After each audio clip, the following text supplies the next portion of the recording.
Maverick News, the antivirus program for your mind. And now, the Freedom Reporters.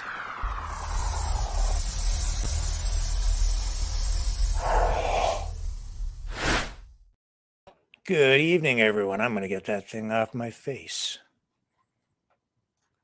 Oh, that's worse. Welcome, everybody. Welcome back to the Maverick News channel.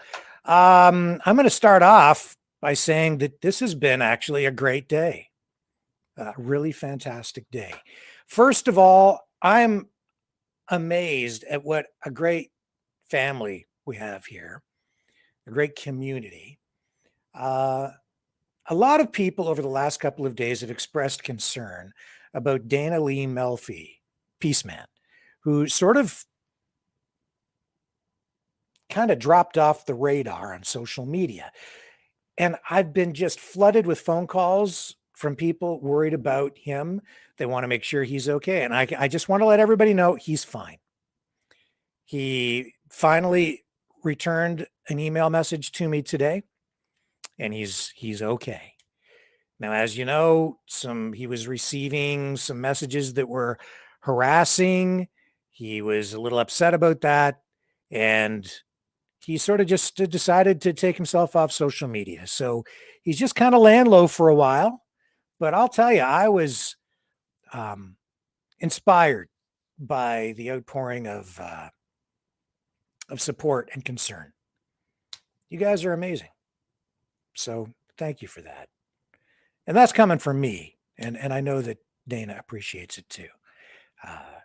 I was just amazed. Beautiful day outside today. I had to chop up some brush outside. It was a fantastic day all the way around. And we have some inspiring stories to share with you tonight, at least one big one about East Palestine, Ohio. There is aid on the way there, and courtesy of, freedom fighters. And we have joining us tonight some of the people who are organizing an aid procession, or whatever you want to call it. I'll let them explain exactly what it is. But they're getting at least one truckload of aid to go to East Palestine, Ohio, where we've seen that train derailment and the subsequent fire with the polyvinyl chloride and the contamination out there. But there's always an inspiring story that makes up a silver lining to some of these dark clouds, literal dark clouds that circle above us sometimes. So yeah, lots to talk about tonight, and we'll get into some of the other news of the day as well. But that's the big one tonight, folks. Aid on the way to East Palestine, Ohio. Let's take a brief break, and when we come back, we'll start bringing our guests on, and they'll explain exactly what is going on, and they'll explain how you can help, maybe get involved. So stay with me. We'll be right back.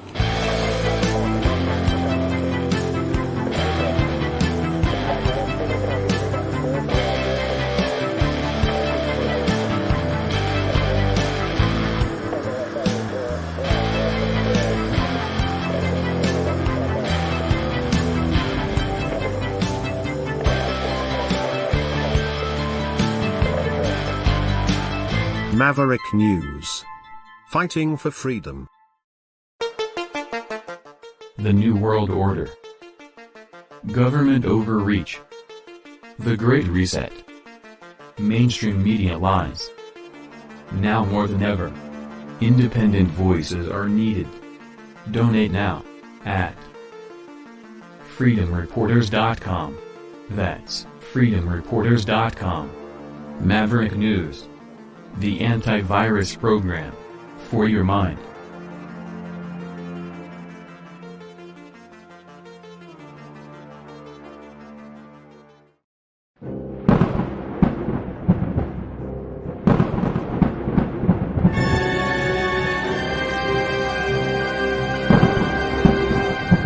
Fear not the storm, for truth is on our side. Maverick News. The world is watching.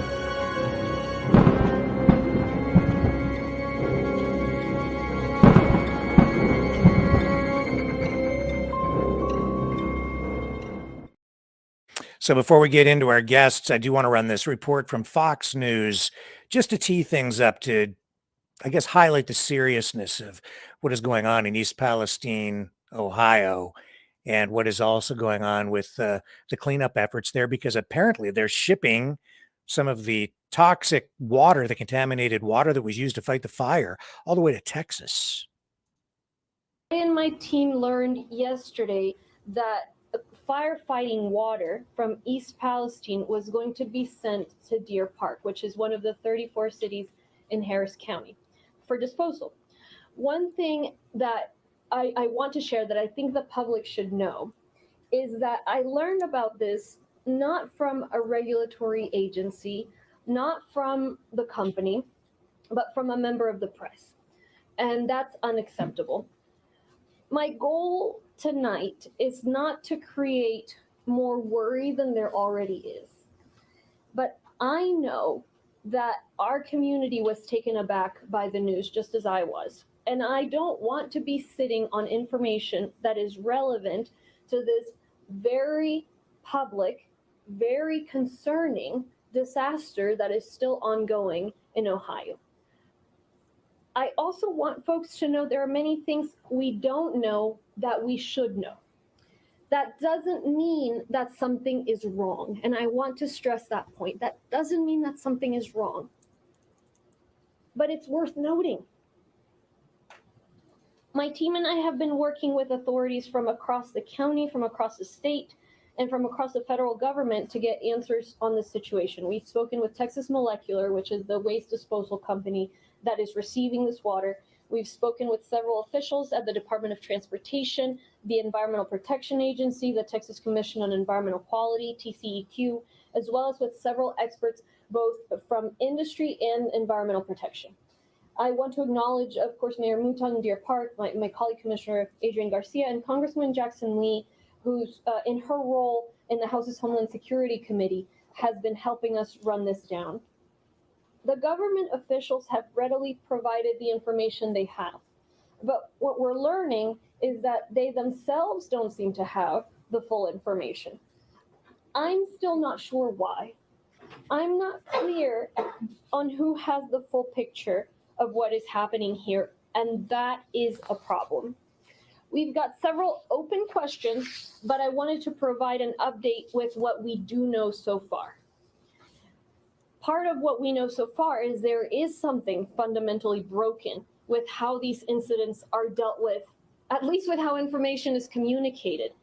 If not even I, as the local executive and head of emergency management of a county larger than 25 states, have proper information about what is taking place, if I am not receiving that, how can I possibly do my job of keeping our community safe?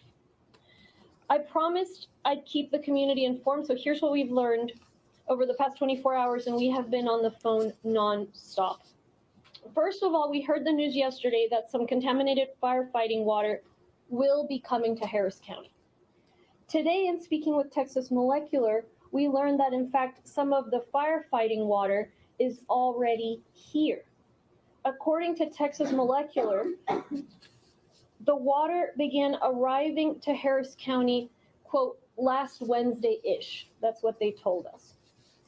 According to Texas Molecular, Harris County has received $500,000. According to Texas Molecular, Harris County has received 500,000 gallons of firefighting water and will be receiving up to 1.5 million more gallons for around 2 million gallons total. Texas Molecular said they're getting around 30 trucks per day from East Palestine, Ohio.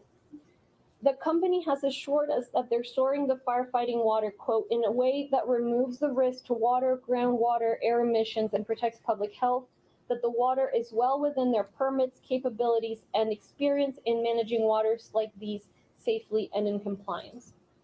However, there are three major concerns. First, the concern about what exactly is being injected into the injection wells and what kind of chemical reactions there might be between the material coming in and the other material that's been injected nearby or that's at the surface. We as Harris County don't know right now, and our pollution control department doesn't know, and our county attorney's office doesn't know the exact composition and dilution level of what is in the water. On this concern, we are in touch with Texas Molecular. They've assured us they will be providing a full list of chemicals in the water, and we've also requested the permits from the TCEQ, the Texas Commission on Environmental Quality. We've not yet received either, but we hope to receive that information soon. The second concern is about the human health from the transport and the health of the workers. We've learned from Texas Molecular that they're receiving the water from trucks. It's possible, I'm told by the experts, that the water is first transported by rail and then by truck for the last leg. The fact that we don't know, it may make no difference, okay? But we want to know, we need to know. That's why we're here, is to know these things on behalf of the community. And so I'm asking that question, and either way, we need to know what precautions are being taken as those materials are transported, be it by rail or be it by truck. What precautions are being taken at the site of the well?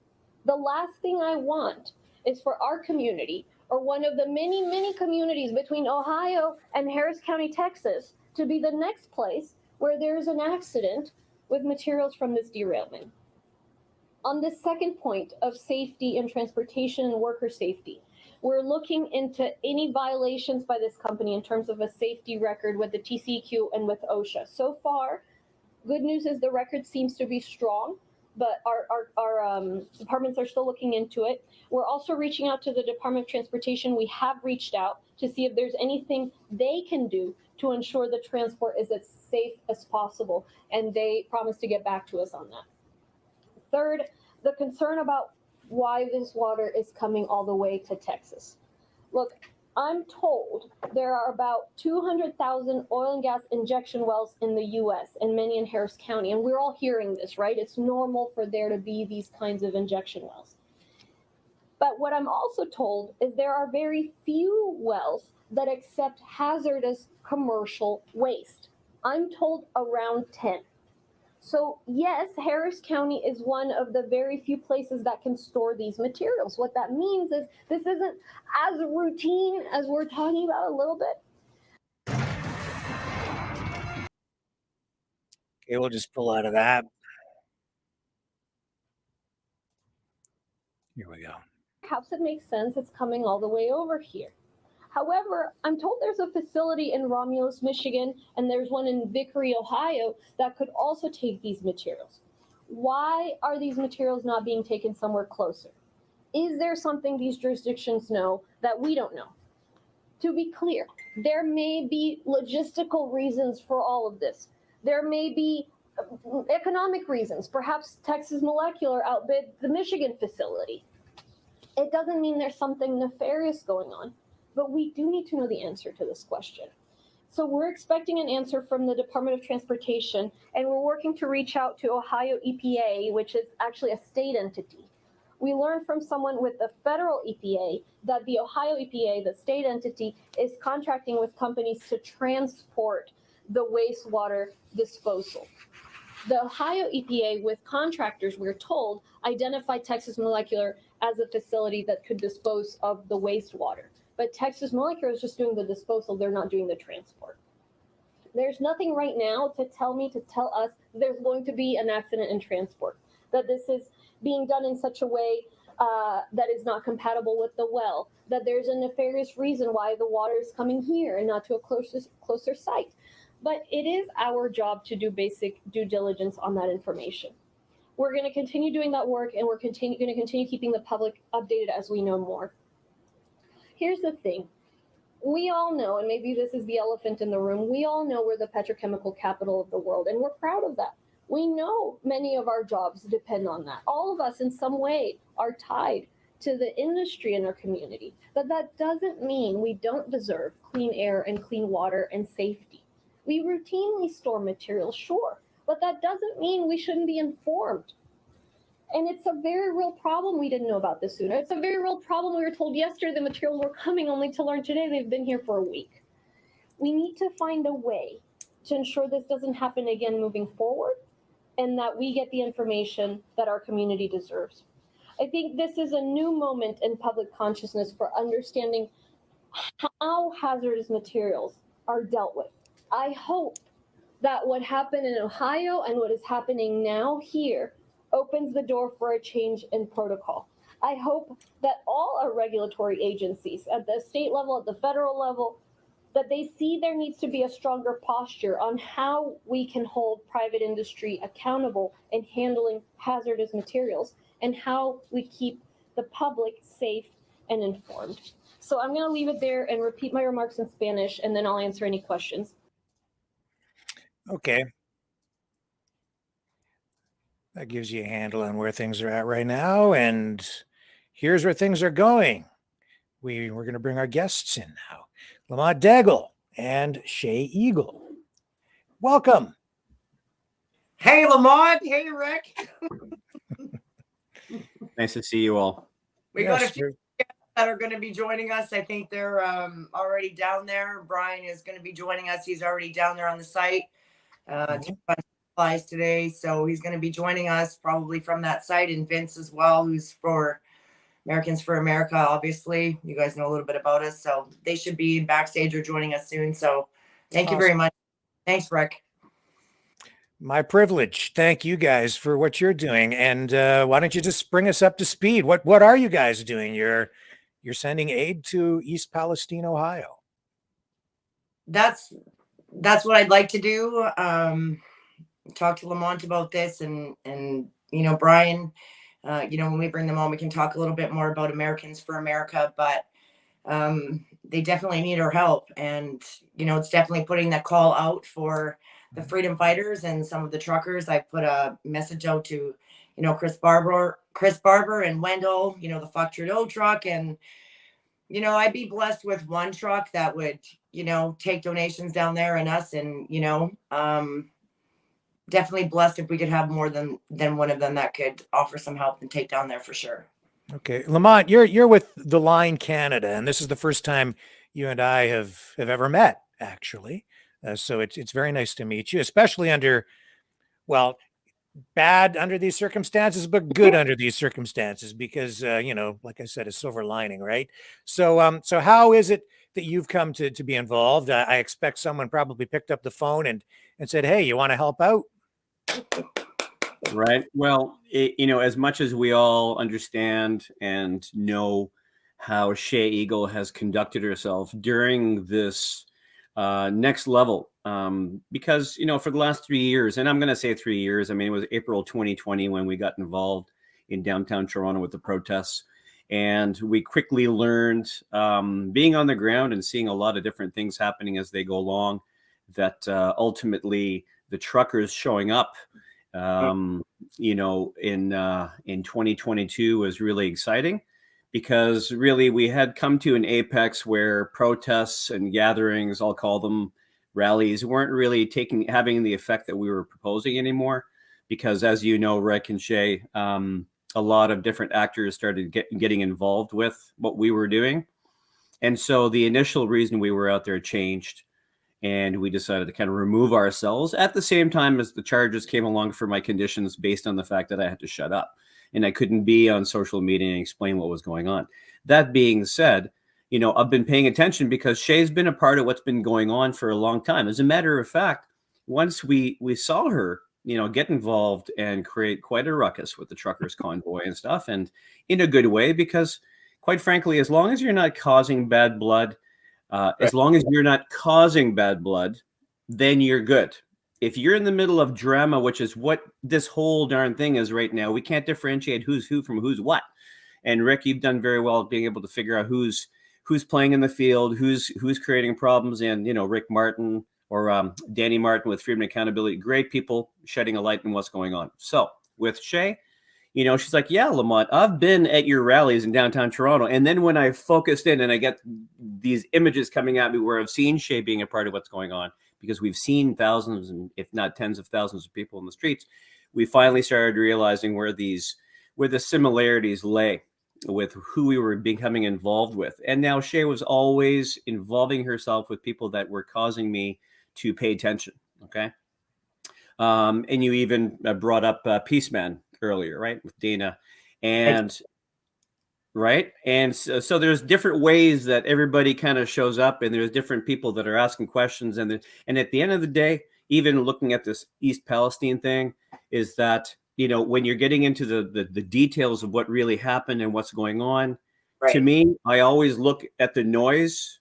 Oh, we're shipping it here, and we want disclosure, and these people aren't showing up the way we want to know the chemicals over here. That to me is noise.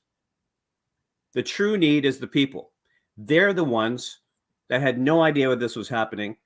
And if we don't pay attention to what's happening down there, Right. we're not going to pay attention to when it happens in Toronto, because that could happen anywhere. They're preparing themselves for more action. How many derailments and accidents have we seen with food processing plants? Right. Right? Right.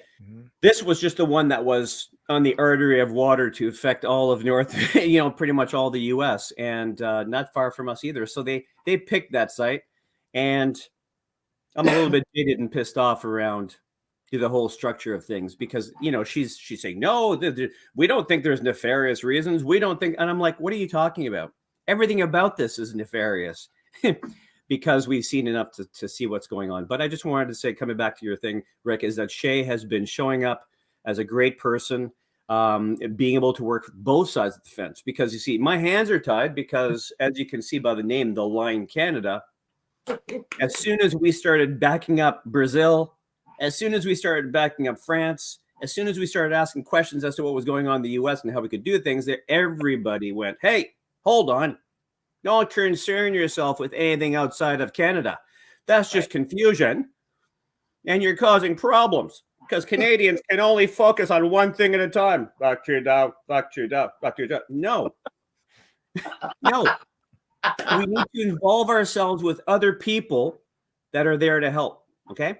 Right. The USA has been synonymous with helping people that need help. And all of a sudden, because we're across the border, we're not going to get help? I don't think so. So Shay's got it figured out. She's got some really great people that she knows are able to hit the ground running with what we're doing. And, we'll support as much as we can, because I have a team of people behind me that need to know what's happening. And really, she mentioned it earlier, and I was interested in doing that. I'm interested in anything Shay's doing, kind of thing. But for us to get involved specifically, we'll figure that out, and we'll make sure that it makes as much sense as possible. People need to know. So Shay, you have contacts down in the U.S. and just can you give us a prelude to what we're going to hear about in a moment when Brian comes on and his guest from the U.S. What's going on down there? Well, Americans4America. I mean, if you know, Brian and I started this, and along with Vince and a few others that you'll meet tonight. And that's just kind of what we do and what they do down there too is helping people. It's now a foundation, and I'm still doing what I can from down here. I know Brian and a lot of people down there have worked really hard to get a bunch of donations in water from Hagerstown and Fredericton all the way down to Ohio and that today.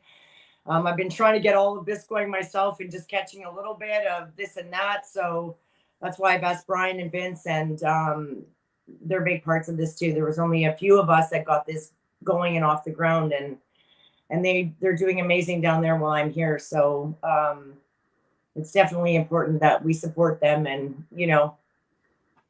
So what are the first steps that are being taken to get this rolling? And what would we call this? This isn't really a convoy, or is it an aid convoy, or is it like a single truck, or what are we looking at here? You know what? Like I said earlier, I'd be blessed if we got one truck that would go down. If there's more than one that we can get full of donations, then like I said, I'd be like over the moon with that. But if we can get one truck with, full of donations, when we get Brian and Vince on there, basically, because they've been down there of more of what they need. But Brian was saying yesterday, baby stuff, kid stuff, feminine products, water's always a good thing too, right? But those are the things that are kind of needed. But once they come on the show, then like I said, Brian's been down there, boots on the ground most of the day. So he definitely knows more of what's needed down there. And yeah, so they can obviously fill you in a little bit more of what's needed down there. But and what we can do to help. But like I said, if we can get at least one truck across the border and down there, that would be great. But if we can do more than that, then that's definitely a blessing. So. And you said you got at least one truck, and what truck is that? I think it's a truck of note, isn't it? I'm hoping for one truck. So I've talked to some people. I'm not putting any names or anything out there. Okay. You know, I want everybody. I see that smile. I see that smile. Rick's got an idea. I know where he's going to go. Lamont, wait. I want everybody in this country to put their differences aside at this point. I don't care what everyone's discrepancy is. Sorry, my phone's sliding here. I got to fix it. Whatever people's issues are amongst each other or groups, I really don't give a shit at this point. I want to see Canadians step up and do what we do best, and that's pull together and help these other countries. So whether somebody doesn't like somebody or thinks they're being divisive or they're an asshole or they're rude or they don't like what somebody's doing in the movement, that is not what I am reaching out for. I am reaching out for to see what Canadians can do to help the U.S. And the rest of that, I don't want to be involved in. So I know we can do it. So I don't care what people's opinions are or where their shit is. I am not getting into that. That is not what this is about. This is about Canadians doing what we do best and putting all of that other stuff aside. Let's do what we do best. And the convoy showed that, right? So Rick, you get what I'm saying, buddy, right? Yeah, I'm picking up on it. Yeah. You pick up what I'm putting down, buddy. The important thing is that the aid gets there.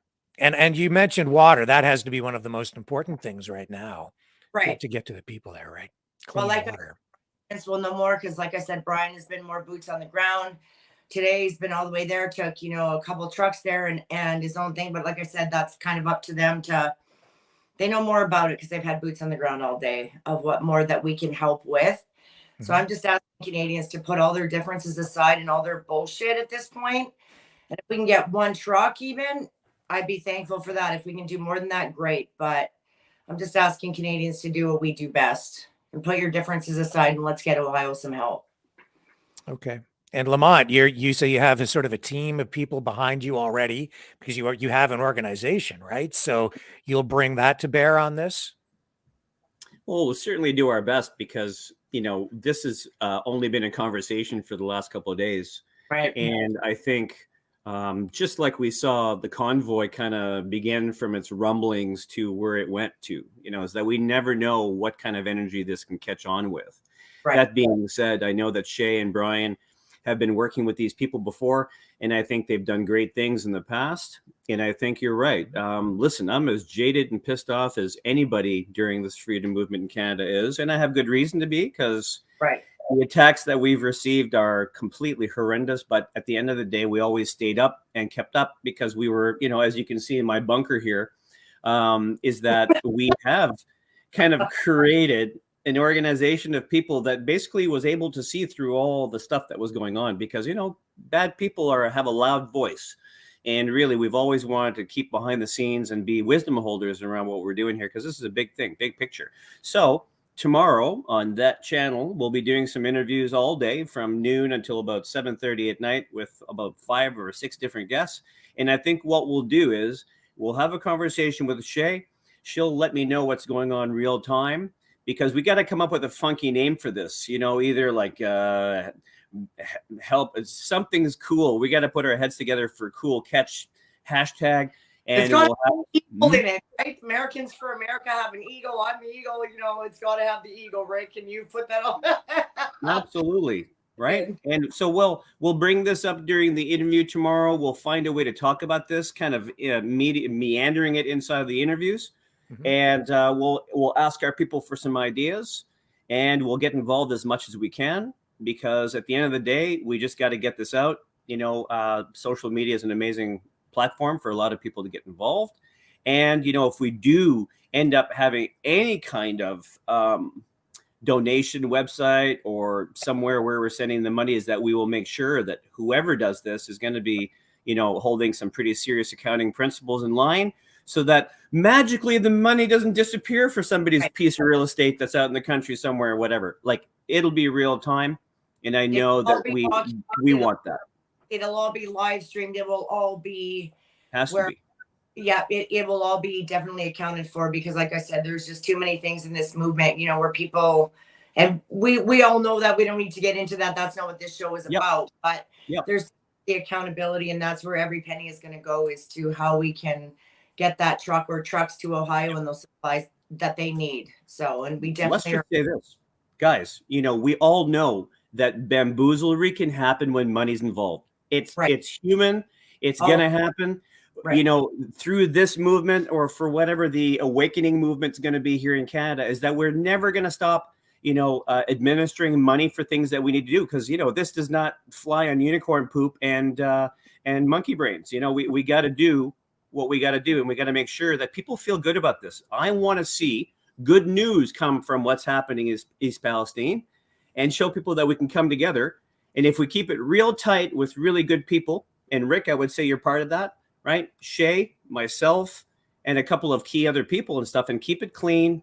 And we'll make sure, because as soon as confusion starts to happen and people start asking too many questions of people that don't know the answers, confusion can happen. Everybody looks bad. And we'll always know what those figures are. We'll always know where the money is going. We'll know the administration and the logistics of what's going on here. So it's exciting times. Thank you for being a part of it with me, you know? Yeah. So I guess the first steps will have to be online assets, like a website, donation things, right? A truck, and then figuring out your logistics, how people can get the items to you to donate. And I guess as you maybe drive along, you pick up on route or something like that. But this is all very preliminary. Right. This is all just the, you know, the kickoff. I'm hoping to do this within a weekend, meet up with some trucks that are leaving in New York next weekend. I mean, I'm just putting this out there. Who knows? We've seen what our country can do and how fast we can do it. It's just, again, asking people to put their differences and that aside, and let's just make this happen. And I know we can do it. And if we can get these trucks and these people to meet up across the border in New York next Saturday and take it out to Ohio, then I think we're doing what our country does best, and we need to help them. Yeah, and I know, Shay, I think this was really your brainchild. You must have, you know, you sort of, as soon as you saw it, what are you laughing about? Well, it's true, isn't it? You came up with the idea. Lamont said last week, and that's why he's like rubbing his eyes. It's like, even last week, and he was talking about me. He was like, well, we got to see what Shay Eagle does next, because you know what? It's like, it's like, but you guys know me, and I'm always going to fight for the people, whether it's here and, you know, America's important to me now, and my friends are over there, my family's over there. And, you know, I'm going to fight for the people that I care and I love about in our countries. And I'm a patriot, and whether that's here or whether that's America, all over the world, I am going to do whatever I can.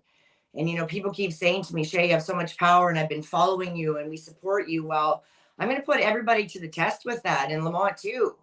You know, I don't think I've ever reached out and said and challenged my own country to pull together. And, you know, you got to remember what America did for us after the convoy, and how they all stepped up and carried our Canadian flag after everything we did in Ottawa. So, if this is a way of saying thank you to them, they stood up for us when we needed them. And to me, that's how we can do that too.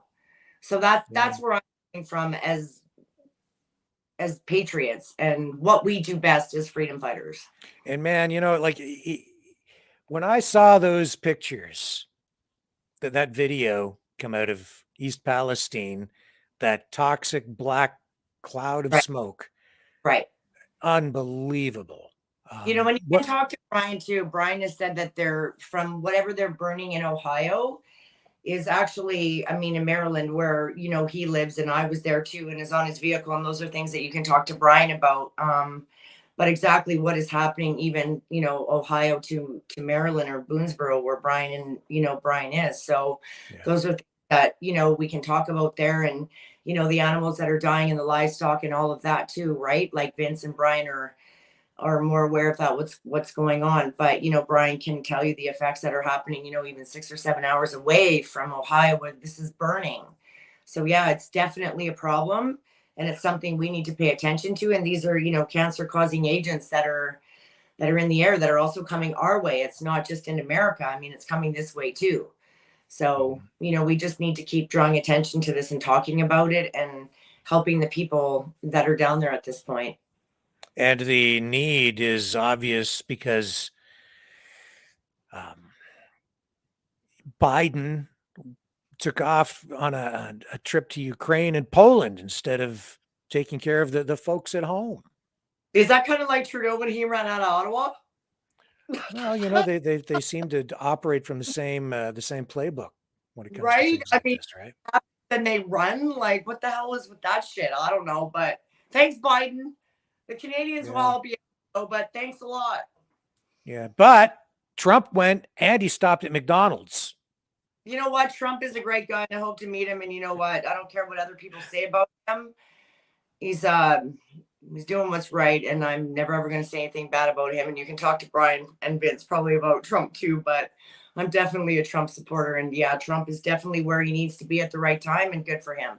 And I think he made a good point. I think it's because Trump went and started making headlines. That's why the federal government in the U.S. actually responded and decided to finally step up and do something to help the people. Any thoughts on that? It's probably the only reason, right? Like, it takes people like Trump and people like us to bring some noise and make shit happen. So good on him. And I think that's, sorry, go ahead, Lamont. Well, I was just going to say, we've seen enough to know that there are people that take advantage of the negativity to create drama and all that stuff. And even with people that stand up as leaders, it's a crap bucket mentality. Either they just can't handle the fact that somebody else has an answer and at least trying something new to help the people, or they're getting paid for it. And here's the thing. It doesn't matter how it happened. It doesn't matter who shows up. At the end of the day, the people cannot be left behind to squalor themselves, because this is what they want. They want these people to be forgotten. And they want them not only to be forgotten, but they also want us to stand up and destroy our very own countries with the Great Reset. They want us to do this. So we have two choices. Do we sit there and do nothing, like in Lord of the Rings, right? Or do we go in there and, face the righteous cause? And at the end of the day, that's all we can do. And guess what? If we keep it tight, we make sure there's communication and logistics that are taken care of by mature people whose ultimate mission is to help the people of East Palestine, we're going to be great and everything's going to be awesome. So that at the end of the day, if anybody else starts to squeak their beak, they'll be quickly shown to be the person that are causing the problems. Okay. Because so there's a thing that we're doing out there. Here it is. We're using a problem to see who's got the worth that's ready to do something for the people and wake up, right? It's from the negativity. We'll always stand up to these people and we'll always wake up, because let's look at it this way. One thing the truckers convoy did, even if it only lasted 3 weeks to a month or so, is that it woke up a lot of people who were on the fence. It woke up the international community. So what happens if, the president of the United States doesn't go and help these people, but a bunch of ruckus causing Canadians come down with their truck and come down there and help? I mean, that's going to give the people in the U.S., some real heartfelt connection, because there's only a border there separating us. We're not separated. We're not. We're not separated. That's it. It's a border. That's it. But we are never separated. We are the same people, man. If there's anybody else in this whole flat or round world or oblong or whatever it is that we are as close to those people as anybody else in the world. We are. So we'll help them as much. And it's actually a fairly simple thing. There's a need, and you're stepping up and trying to help just by sending people what they need. And that's what Canadians do best. And you know what? People have forgotten that this last year. And like I said, there's been so much infighting, and that's all I want to see is just people put their differences aside and just do what our country does best. Yeah. Help people that are in need. And, if the freedom fighters can do it and the truckers can do it, even like I said, one truck would be, I know we can do it. I mean, we showed the world what we could do. So. Well, this is very simple. I mean, you don't have to agree on politics or anything, really. You don't have to agree on a single thing. You just have to get behind this one single idea, which is just to help people in a Pe- very simple way. You help people that need help and Right. that are suffering, and that's what we do. And I Simple hope as Shay, that. people on are you, board to make that happen. are you hearing anything from Brian or the other organizations over there of any other Americans that are planning any kind of intervention over there at all? Well, Brian and Vince are supposed to be joining us, as a matter of fact. So Okay. I don't know backstage yet, Rick, but Yeah, they're Brian, not. Yeah, I don't see them here yet, but I'm hoping they'll be along shortly. actually, Vince said he's having a problem with the link. Hang on a second. Let me text him. Okay. Right now, I'll tell you, the only issue Rick and I are going to have is who's got the better haircut on any given day. Really. That's the only place I can see us having an issue right now. I'm letting my hair grow so that, I can kind of fit in with Rick's great hair. And outside of that, if we can just fix that one, if we can just deal with that, everything else is going to be just A-okay. Yeah. I think we'll be fine that way. Well, So tell me about your organization and the resources that you have available to help make this happen, Lamont. well, at the end of the day, it's about the people. Okay, number one. And we know that the right people, when they're behind the right cause, will get behind what's happening. And, there's been a lot of, like you said, division, drama, all the name calling and all that kind of stuff. And you can't help that from happening, especially when the trucker convoy had tens of millions of dollars rolling around people's heads. Okay. Now, where all of that went is going to be something that the future will hold in the properly constructed investigatory bodies that we're going to help get behind. Because at the end of the day, Rick, I'm sure you're pretty much really curious as to who's really in the freedom movement of Canada that's actually making a difference and who's willing to work together for the creation of what we create in the future. So with us, the power is with our people, because honestly, after we went through those charges in January of 2021, where I was arrested and I had all my conditions based on that, and all the media that was happening from these other people that were trying to control the narrative against us, and a lot of hit pieces that were out there, is that honestly, a lot of our support when it came to donations or whatever we were doing with the people in the streets dried up, because they were starting to believe the freedom politicians that were then talking to the rebel newses and those kind of guys that were then getting that message to the patriots. And so there was a lot of stuff that we couldn't talk about. Okay. There was a lot of stuff that we couldn't talk about, because you know what it looks like when you're trying to defend yourself. I'm trying to defend myself personally, then people are like, oh yeah, he did this and he did. So now what I'm doing, Rick, is I'm waiting for people like Shay or Debbie or Krista or Natasha, all these people, Helen, all the people that work with us behind the scenes now are getting to watch what's going on so they can defend us themselves. Because at the end of the day, all we want to do is we want to be there for the people again and give them a true answer, a true reason to then want to be a leader in themselves. I mean, look at Shay, for example, right? Shay, back in the day, a year ago, when you were there in Ottawa and stuff, did you consider yourself to be a leader yet? No, I didn't think a year ago that I would be anywhere the voice that I am today. Right. No, I didn't. That was never ever my agenda. That is not something I set out to do. It just kind of happened. Well, now it's a little bit easier for you to do that, because now you understand what someone like me had to go through and what happens when you become relevant. When you start to be relevant in the cause, then all the people come after you and want to attack you and take you down. And until you become relevant, you'll never know that. So we've always been about talking with people and becoming either a follower or a supporter, because there's a big difference between being a follower and a supporter. Right. And ultimately, a supporter is somebody who not only shows up on the ground and is there, boots on the ground, having you help, but also involve themselves financially. Okay. But a leader is now somebody who will take it upon themselves to take on something on their own, where I don't have to be there to hold people's hands anymore. I'm only one person who never planned on any of this, just like you didn't plan on becoming a leader in what you're doing now. You didn't. But as you started to see this happening, there were people behind you that were going, Shay, you can do this. Shay, you can do this. Well, you know what? It's the first thing that I have ever done. And you know what? I've been tossing and turning, and I'm thinking, I don't know. I've hummed and hawed, and I put out, like I said, a lot of messages, but it's in my heart, and I'm like, you know what, I'm doing it. This is the first thing, and if like I said, if it works, it works. It doesn't, it doesn't. But this is, I've always been behind the scenes, and people say, you know, Shay, you need to do more. But so this is, I am taking that leap of faith finally after this year and having some balls and courage and just just winging it, you guys. Like, this is what we need to do. And if it works, it works. It doesn't, it doesn't. It's not about a name or a position. It's, you guys all know my stance. I am there to help the people no matter what. And if I have to carry shit on my back, I will. But here, you know, the thing that Rick was asking me is how can the line help? How can I help? So here it is. I can help with online stuff at promoting whatever it is that I can do. I can put posts out, you know, to help with what's going on. I'll share it. If we can start to work together at making sure that every level that we get to at creating this will be put out there, I'll help become a part of that and be a supervisor on what's happening, just to be eyes on it. As for me handling money, it's like, let's create an organization or a way for us to have that super see-through and accountable. Okay. Right.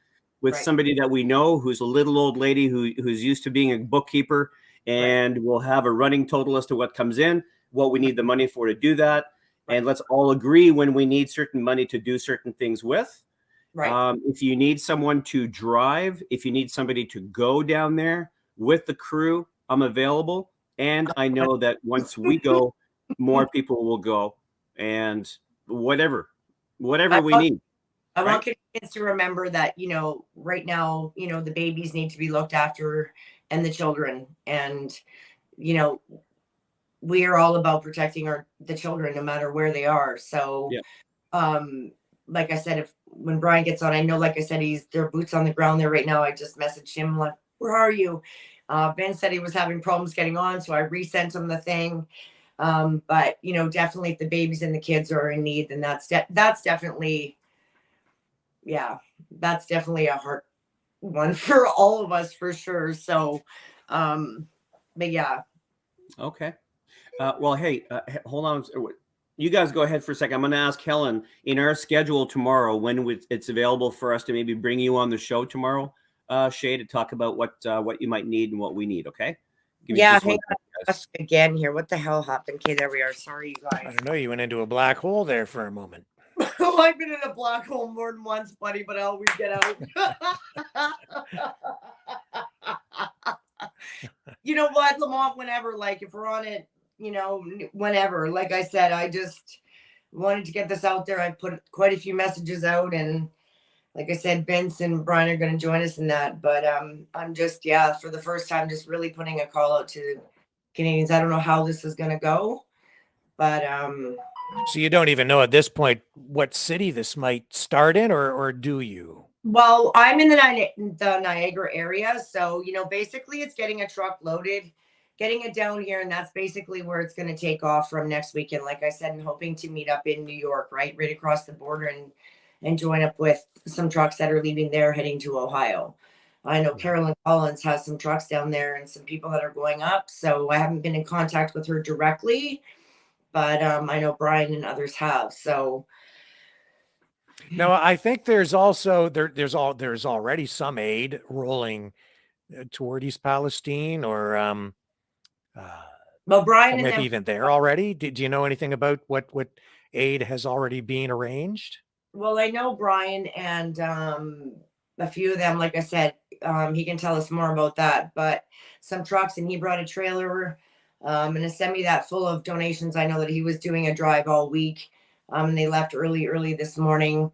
Like I said, I haven't been able to follow too much because I've been trying to do all of this, but getting it there. And I know that he had a few trucks lined up and a lot of donations that reached the people today. So, and again, he just kind of winged it and turned into something that was, you know, pretty overwhelming even for him as a big man. Of wow, you know, like the people just kind of pulled through. You know, you just wing it and you go out there, and he's only in Maryland and reached Frederick, and all of these people, you know, tons and tons of stuff went out and has reached there now. So if you go on to Americans4America, the Patriots Lab, and Suit Mama, apparently they have some footage too, of exactly. But like I said, I've been busy trying to get all this going too. So I know the boys are supposed to be joining us. I just sent a message, and hopefully there's still boots on the ground there, and they can actually show us what they are doing. I know that they were unloading stuff in that. So, yeah. Hey Shay, Yeah, so- are you able to meet up around 11:30 tomorrow morning? Like what, over line? You mean like?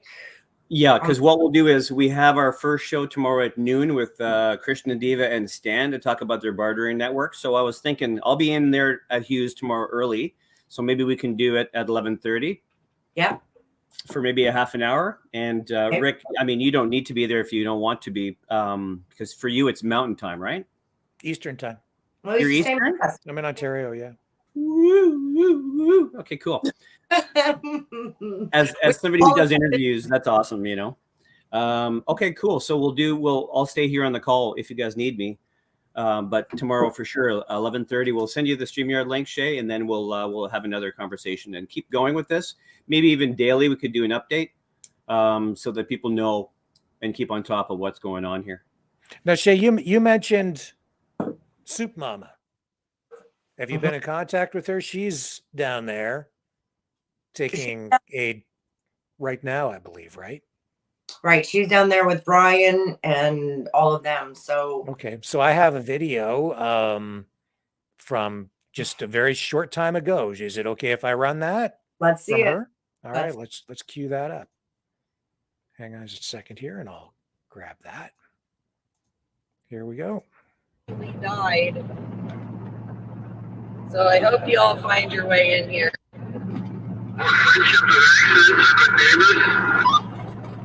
Because apparently my other phone is just done. It's toast. All right. So we had to switch phones. I apologize. Had to switch phones. So hopefully you guys can find this one. I'll just bring the audio down there so we can chat a little bit about this. But All right, she's guys, on sorry, I'm glad you're finding in your way in. a convoy Let and everybody know heading to your phone East died. Palestine tonight. So there's So I had already to change some phones. help It's on the changed. way, but obviously more My to second come. phone. They've already reached there, I think, and that's what I said. Right, sorry. Brian to join us, but like he said, he's unloading I stuff. can't Great. come up with Just words join Yeah. in anyway so that we can see boots on the ground exactly what's going on there and how that community is put together to like feed them after they all got there, right? Yeah, Right. sorry. And can you I had explain to for our change viewers phones. who maybe are Yeah, not it familiar died. who Soup Mama I told is? you guys it was on like 4%, So and her it's name rough. It doesn't charge like went it to takes Hagerstown, more battery went to stream Sir, your audio is than breaking I up get there, when I'm Shay. charging it. So I yeah, think you guys can please started let everybody. down to Hagerstown when all of the trucks pulled in there last year. And I think that's kind of when she started cooking for the people and feeding them. And that's kind of how the Soup Mama name came, is she started feeding people that were down in Hagerstown at the racetrack when, Brian and all them brought the trucks in. So, and that's kind of how she got her name of Soup Mama and feeding the people down in the US. Right. And obviously this is down in the United States. I'm not Right. exactly sure where this video is being fed from at the moment, but this is the US side. It's got to be fairly close to Ohio, if not in Ohio. Because they left early this morning, and I believe they were going to be pulling into Ohio around 1 or 2 o'clock.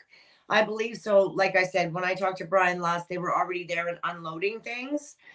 And like I said, he was going to try to tap in while he was still there. So yeah. Well, this video here was loaded just within the last hour, so this is very fresh. And I see we have Vince in the queue here. Hello, sir. How are you tonight? Good. How are you doing? I'm okay. So can you introduce yourself and tell everybody how you're getting involved? I am Vince Sabin. I am the founder of Americans4America. And then I brought in my co-founders, which I just stepped in, so I don't know how much Shay told you. So that's how I'm pretty much involved, right from day one. That's awesome. So can you tell us a little bit about the organization first? What we are is we're building an organization that will help people where our government doesn't or can't, or they don't, such as what happened here in East Palestine. It took them 2 weeks to come in, and they still haven't received any help from our government. Of course, they have the EPA in there testing everything and saying everything is all good, but they had no help. And so we put I called everybody on about a week ago, and we put this all together in about a week. Mm-hmm. So that's pretty quick. Mm-hmm. Yeah. So what's happening over on the U.S. side? We have video running right now of a convoy with Soup Mama. What's that all about? That was the video. That video was taken this morning. Right. And they just downloaded it. That was our trip. We left Frederick, Maryland around 6. What we did is we did a donation drive yesterday. We also had a truckload come down from Albany, New York. Giselle International donated. And we all met in Frederick, Maryland, and we did a donation drive there yesterday. And we have other videos of that, of money that people donated, and we went into the Walmart and we shopped and documented it all, took pictures of the receipts and of showing that all their money was spent and where it was spent. And we loaded up the trucks, and at 6 o'clock this morning, we headed for Ohio. So you made stops along the way to collect donations and pick things up. We made no stops. We made no stops. We did the donation drive yesterday in Frederick, Maryland, okay, and then so we left from there and headed to Ohio. It was quite the experience. When we came into town, there was some mainstream media there that filmed us coming in. There was people all out on the streets, and we got there, and it was just people were crying and thanking us, and we were told that we were the first ones to do something this big. And so I think this is going to be a little different than what our original plans were for Americans4America Foundation. We're gonna work helping organizations that are not government funded. We want to bring attention to the vaccinated and to the homeless children in this country. Right. And but I think we're going to start working this disaster relief and helping people that need it. And so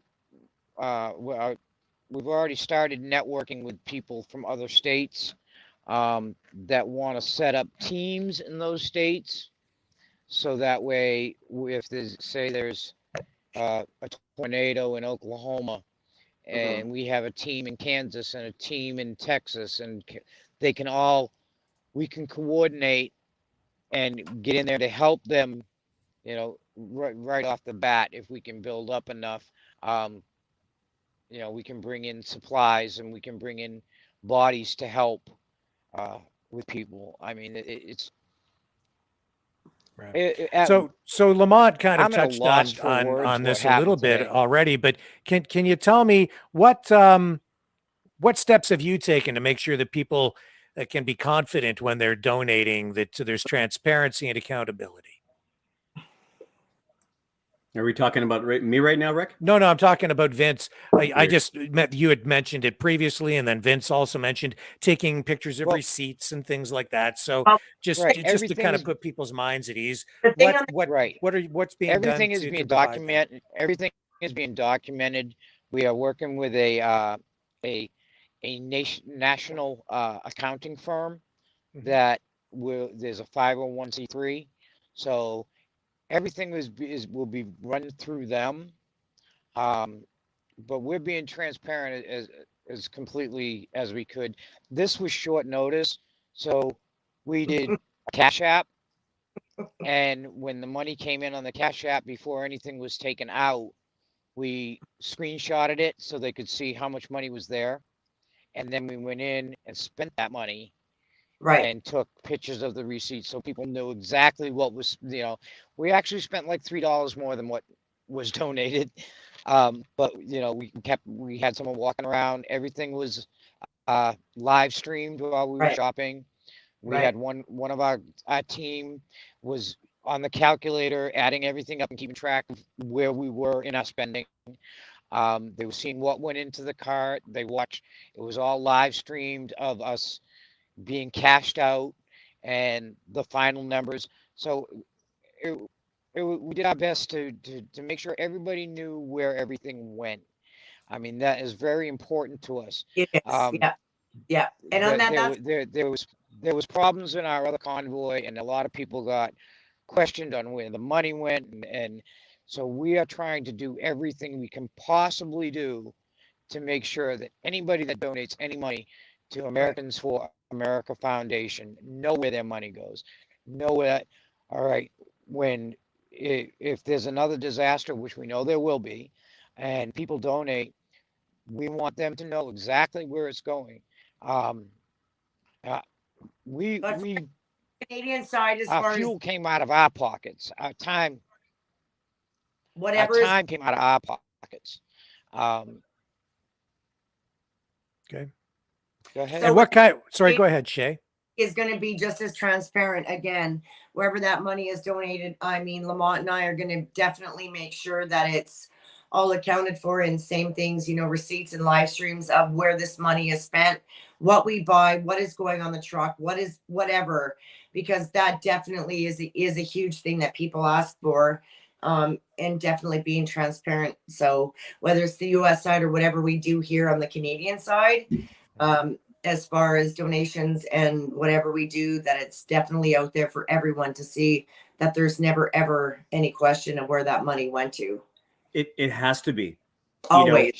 I would Always. think this. Shay, Whatever happened with the truckers. Am Go ahead, Vince. I understanding that you are? Am I understanding you're going to take the idea to the north? That's the idea, my friend, right down here. Build the same type of Lamont and Rick, and that is awesome. like I said, is I'd be blessed with one truck full of supplies. I know Brian has mentioned that baby supplies and women's needs and the kids and that. So I'd be blessed with one truck. I mean, God willing, there be more. But yeah, definitely that's what I'm doing on this side, Vince, is trying to do that. Just winging this, man. Just well, Shay, I want to say I'm honored and very blessed to have spoken with you while you were in the States. And I'm honored that you're taking this to the north, because Canada needs the unity just as much as we do.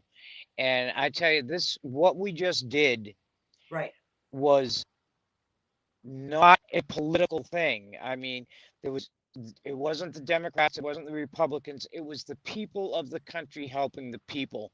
Right. And I was asked earlier today, when we started Americans for America, that was one of our things in the mission statement, was that this was never going to be political. This was about the people stepping up for the people and nothing about politics. And that still goes. This is not a political move. This is about patriots taking care of patriots and people taking care of people. And that's the mission statement. And we pick up where the government left off. And like you said, they left Ohio hanging for a couple of weeks. And that is what we do. It's never a political move, and it's never about anything in our pocket. It's about helping our people, Vince. And correct. Right. It's never a political move. Well, it's about somebody. I was asked today, what are some of the things that made me think about this and get this going. And I really thought about it, and I looked at this gentleman and I said, everybody says it was all, look what our founding fathers did to build this country. Right. And I looked at him and I said, yeah, our founding fathers sat in a building in Philadelphia and wrote up our laws and our guidelines. But the United States, America, was not built by them. What it was built by was, while they were in there writing up those documents, the people that were in this country were helping each other build barns. They were helping each other pick their crops. They were doing things to help. If someone got sick and the farmer couldn't pick his crops, the community went and picked the crops for him so his family could survive. They were helping build each other's houses. That's what built this country. Not And our that's founding fathers writing the Constitution, but the and people of the country. And that's what we need to we get back to a sense. I mean, with disasters one after another that have been coming, and our homeless situation, our right. border situation. Oh my Right. Lord, you know, and our people need to start. You know, Biden just showed us 100%. I mean, this, I don't want it to be political, but he just showed us that America is not first. America is last. What is first to him is the Ukrainian borders. Right. It's not what happened to the people in East Palestine. Right. And, you know, we as Americans, or you as Canadians, need to step up and start helping each other where it be needed. I know you don't have the disasters up there like we do down here, but you've got snowstorms that cause major damage where people need help. You know, And you have I, things like that. I said And at the beginning of the show too that, you know what, no matter people's differences, whether it's in Canada, the US, or whatever the hell is going on, that people put their differences aside, whatever, however they feel about each other or what group or whatever, people really put their differences aside at this point and do what our countries do best, and that is to help one another, and that's to help the people. And that's really what this is about, and what I'm asking people to do what in Canada and the US is to put their differences aside and let's do what we do best in helping one another get through these disasters and getting through on the other side the best that we know how. what was amazing? What was amazing that I saw this last week is we had groups all over this country that went head to head over the past year and did not get along, would not work with each other, would not unite. Well, you know what? They did this week, and every one of them were just like, this is what we need to do. So, Right. Shay, I'm really looking forward to seeing the sign that says Canadians for Canada. That is Buddy, like I said, awesome. I'm just this.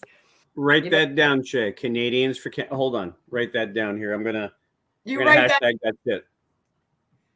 So Vince, what kind of items did you end up taking there? What do the people need? And that will, of course, provide a cue for what needs to be donated on the Canadian side. It was everything.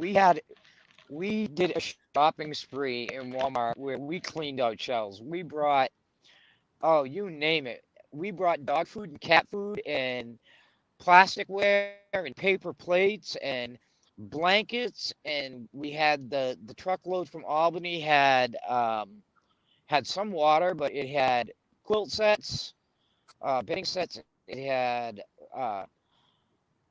ready to eat popcorn. What was it? Skinny pop. It had we bought baby food. We bought eye drops, a case of ibuprofen because people were saying they were having headaches, personal hygiene things, feminine products. We just went through and got anything that we could think of that people would need. We bought cleaning supplies, cereal, because we figure, kids need cereal. we just, like I said, we just went up and down the aisles and went grocery shopping. And so now And that you've there was arrived, things that what's happening that they now need. in terms of logistics, or how are you distributing the aid? Wow. When we arrived, I myself and AJ had been communicating with the town and the Moose Lodge in the town. And I had spoken to a group called the Wow Station. And we pulled into a car lot that they set up and unloaded, and all that went over towards like next to the building.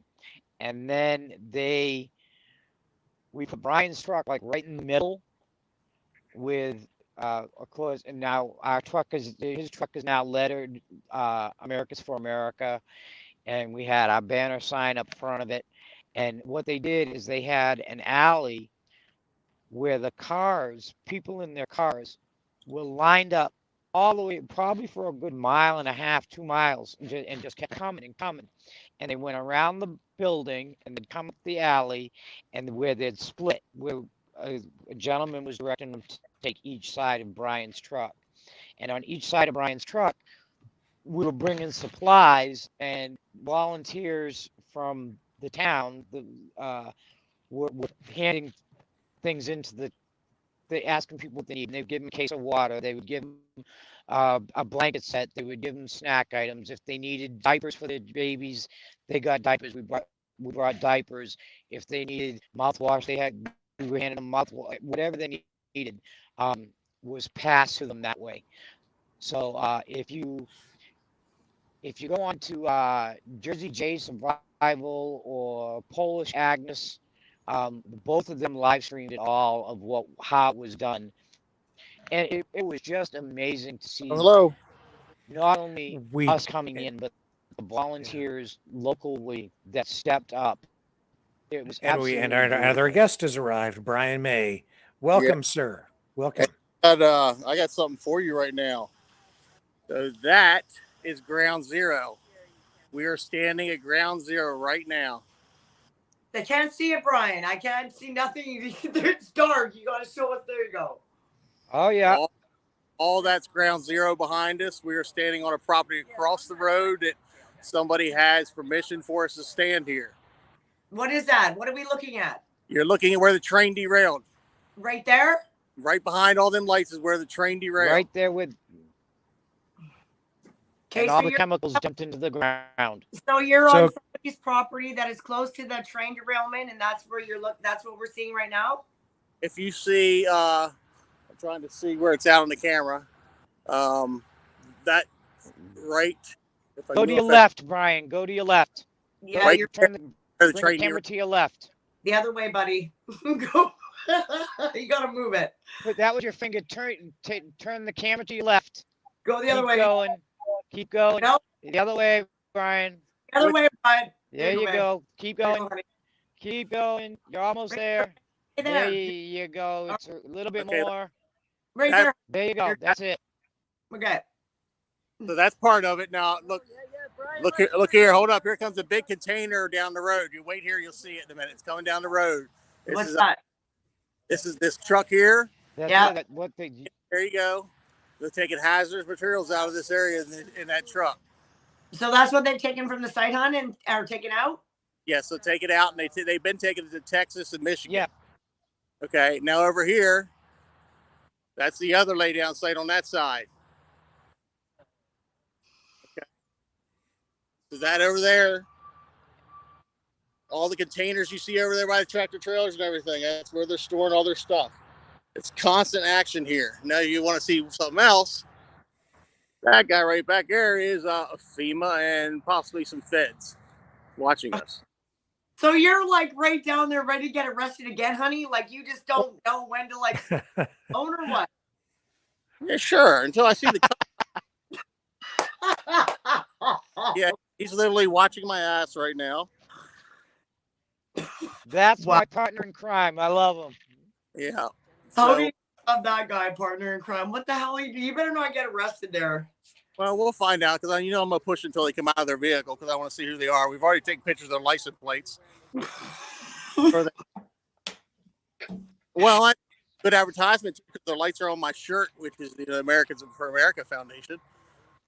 Okay, so I was telling earlier that whatever they're burning there is hitting Maryland and where we were living and the truck. So tell me what's happening to the truck and what's happening with what they're burning down there and what's hitting Boonesboro where we were.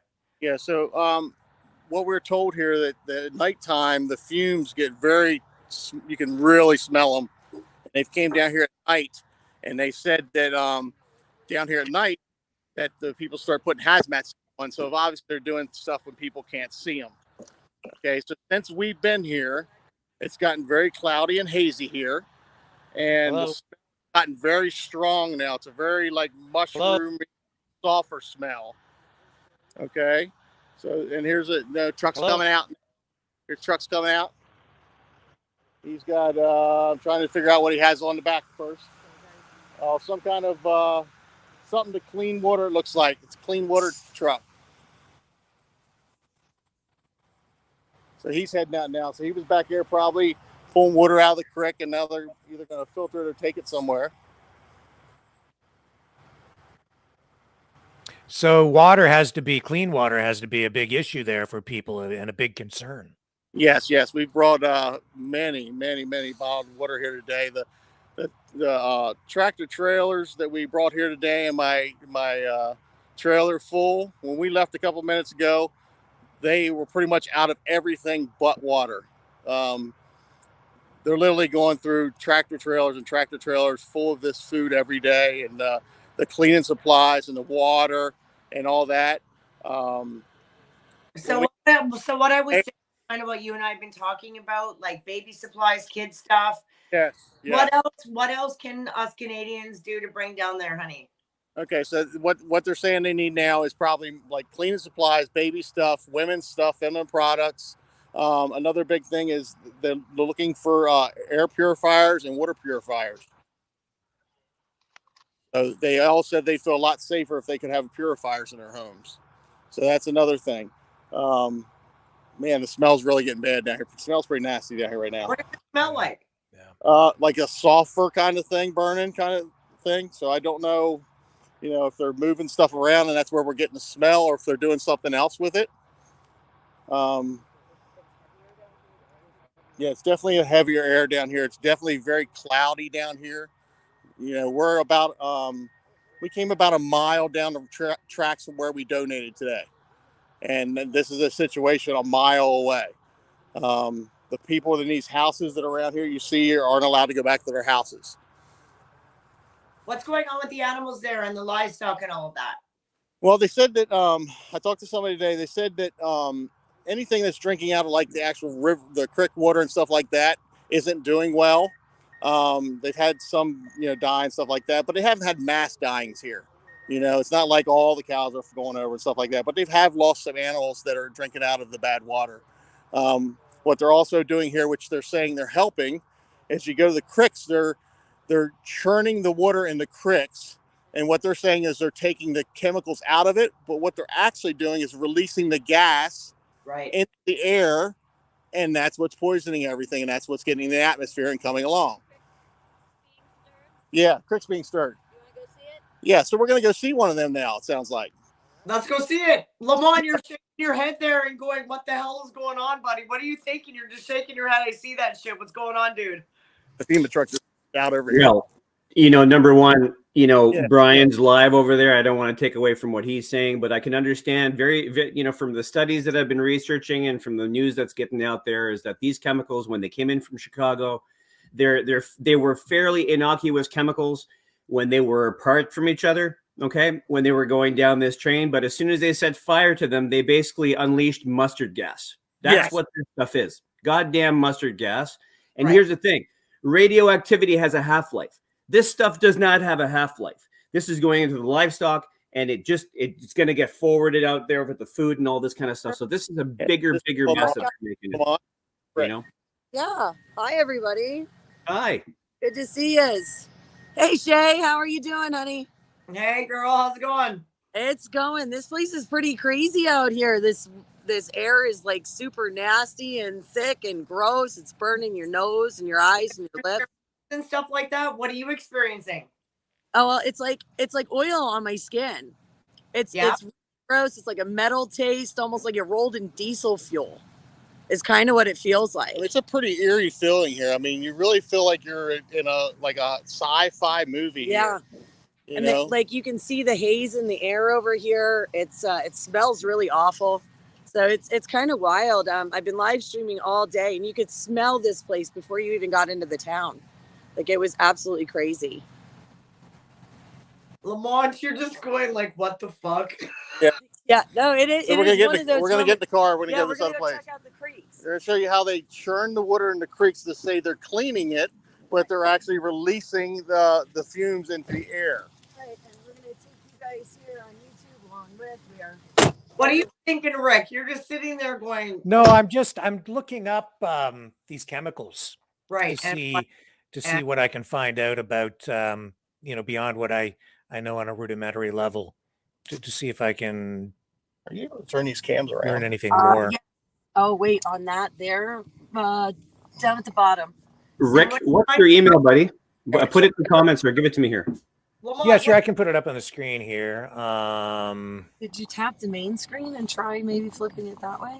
I'll send you what I got. I want to sure. Answer is here going. It's Maverick Multimedia. You can come back some more. At mail.com. At Gmail? Mail, just mail. I know. What are you looking up there, Lamont? What are you that looks like your head? I'll copy you to the email. Okay. We have a gentleman by the name of George Frund who sends us real-time data every day, probably 3 or 4 emails a day, which we get to then disseminate and pick, because with every email is pretty much what's going on in the world real-time all over the place. And we get to pick and choose what's real relevant and we need to put out there. And the information about these, about the chemicals that are there, have been put together by a gentleman who works in the field of these petrochemicals. And he went through kind of a container's gone now. A projection of where he thought these trains were actually going. And his climb on this information is that basically those chemicals were heading to a harbor site because to store them for now, because they always want to keep it near a harbor site in case a toxic spill happens, and then they can just dump it into water, which they can clear later, especially the ocean, right? But what they've also been able to talk about is the fact that putting these together in that area that they were talking next to the harbor, next to the ocean, is actually an armament factory where they can actually put these kind of chemicals on top of warheads and missile sites and stuff, so that if they ever decide to do a missile strike on, let's say, Ukraine or Poland, they could blame certain people for that kind of action. That's why Biden went over to Ukraine instead of the site, because he had to go over there to Vladimir Zelensky or whatever his name is and say, oops, sorry, buddy, something happened to that site. We can't bring these chemicals over here for a false flag, bombing attack. So sorry. Right. He ran the same as Trudeau did in Ottawa. He didn't want to answer questions, so he runs like a fucking asshole and he's out of there. They don't want to answer questions. They don't want to address it. Man, they're just out. So it's to the people to do what we do, right? I'm going to copy you on that email to Rick, also Shay, so you guys have that information. Got it. I would say, yeah, there it is. Thanks, boss. And here's the thing, there's a lot of people who speculate as to what they think is going on. And I always take those kind of speculation emails as like with a grain of salt, and I just put them aside and I kind of put my own pieces together and see where they make sense, because we can conspiracy theory all these things out of the window all the time. But let's just say, but we know. Yeah. So I'll send it off. Dollar General and Family Dollar and I'll mute myself. We know what's going on. So not gonna stop. Yeah, we have to stop. No, I was going to look for a better spot, but this is a good spot to show. Okay. Keep your lights on. The fact that we know what's going on, and a lot of us do, whether they can call us tin hats or conspiracy theorists, we know what went on. We know what's happening, and it's not happening there, and it's going to happen here too. So it's just a matter of taking it over here. Right? Where are you now, Brian? Okay, we're at one of the churn sites. Okay, let me see if I can get over here.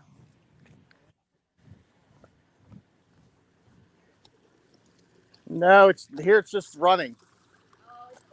So look, I don't know if you're not going to be able to see that. Probably, it's pretty. So they have a bunch of. Can you see it? No, I can't. Kind of dark. Looks like a lot of black there. Looks like a bush. It looks like a bush. It's pretty dark there, honey. You gotta like. Yeah, it's really dark. We're trying to find it. So let me tell you what's happened here. What they did is they've thrown like the little door things that you throw down to stop water and stuff. Right. Called buoys, okay? And all the water is draining through, but it's stopping the chemicals. And there's just a mass of it's just a massive slush behind this buoy. Yeah, we got a flashlight coming, guys. Bringing this one. Awesome. Thank you. Yeah, look what's bringing this one. Trying to show everybody the truth about what's going on here. So. Hey, Brian, you got a light there? Let's see what's going on. He's coming with the light. Beautiful. Now, guys. So you able to see it down there now? I can't really hear you, but yeah, let me see. I can't. Tell us what you're seeing, Brian. So you got the yellow buoy there. So the water is being stopped behind like a dam. And then all that stuff behind there is all the sludge is being left behind.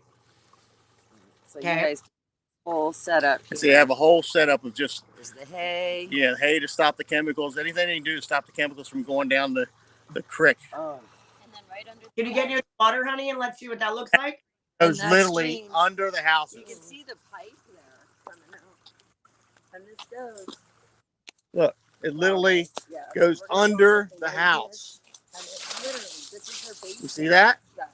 I see that. Yeah. Right above the house is right there. It goes under their house, the polluted water. That's a storm sewer there. And this is a storm sewer right in front of you. Public sewer, septic. So obviously the people that live in that house are not there, obviously, right?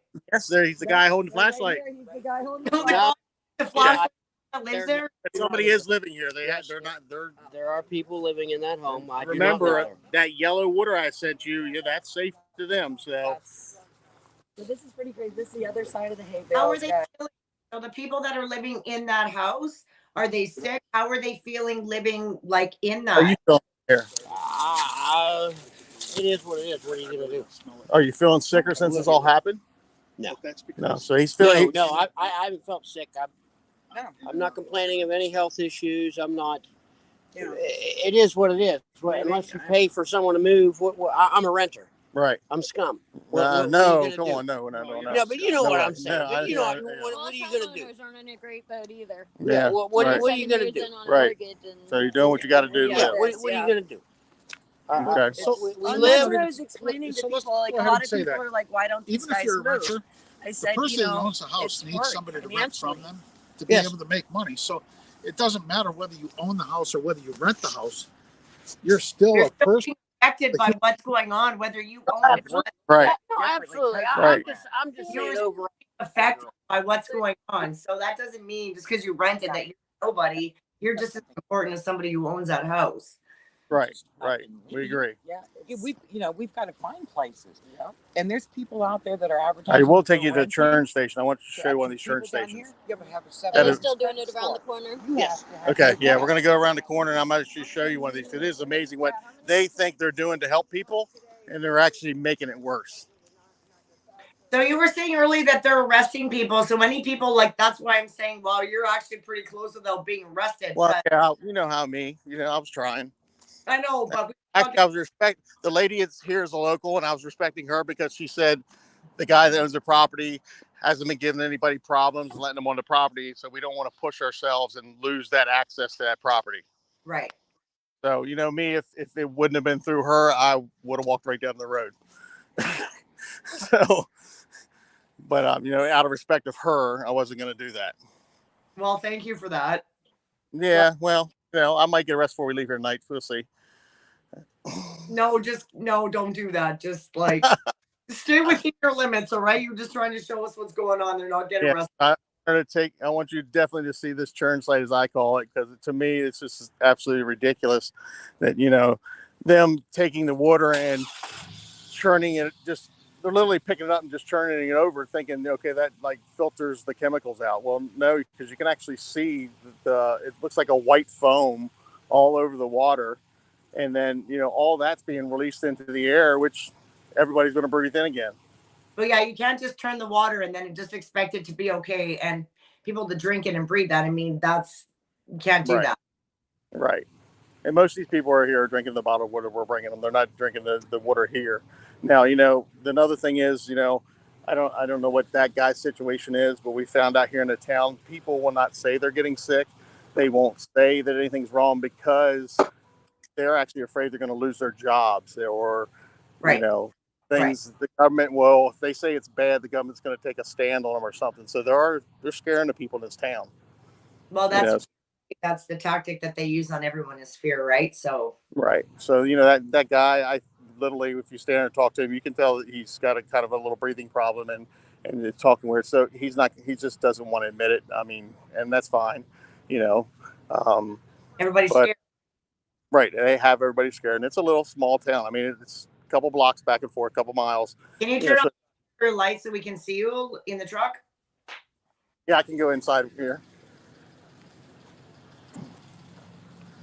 So what else that we need to bring down there? What did you guys bring today? You said you brought a lot of water and stuff. So what else can we do from down here to bring up that way?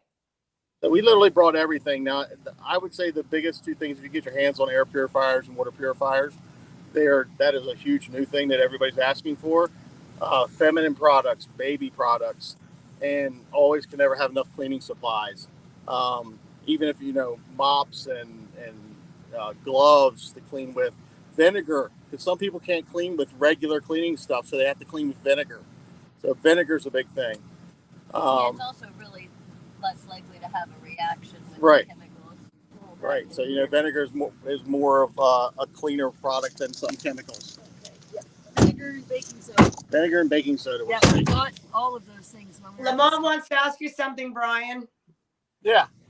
Well, actually, Brian, it's okay. I mean, you can hear what I have to say here. This is something that I want to just put out there because I've been on the phone to Dave Steenberg to see what he could do in the way of a truck and what his opinion was or what's going on here. I'm going to try to get him on that show tomorrow, Shay, at 11:30. But he is working. He's always working, as you know. These guys doing the hauling and stuff. And his concern was because he's done this before and, because he's been working with the truckers for some time. And here it is that just from what I'm hearing from Brian is that it may be better for us to cross the border, go down there and pick up these supplies from stores down there instead of trying to cross the border with that. What's going to happen is we'll have to fill out a whole bunch of paperwork. Right. And it's going to be a whole lot of problems because a lot of that stuff came from the U.S. anyways. Right.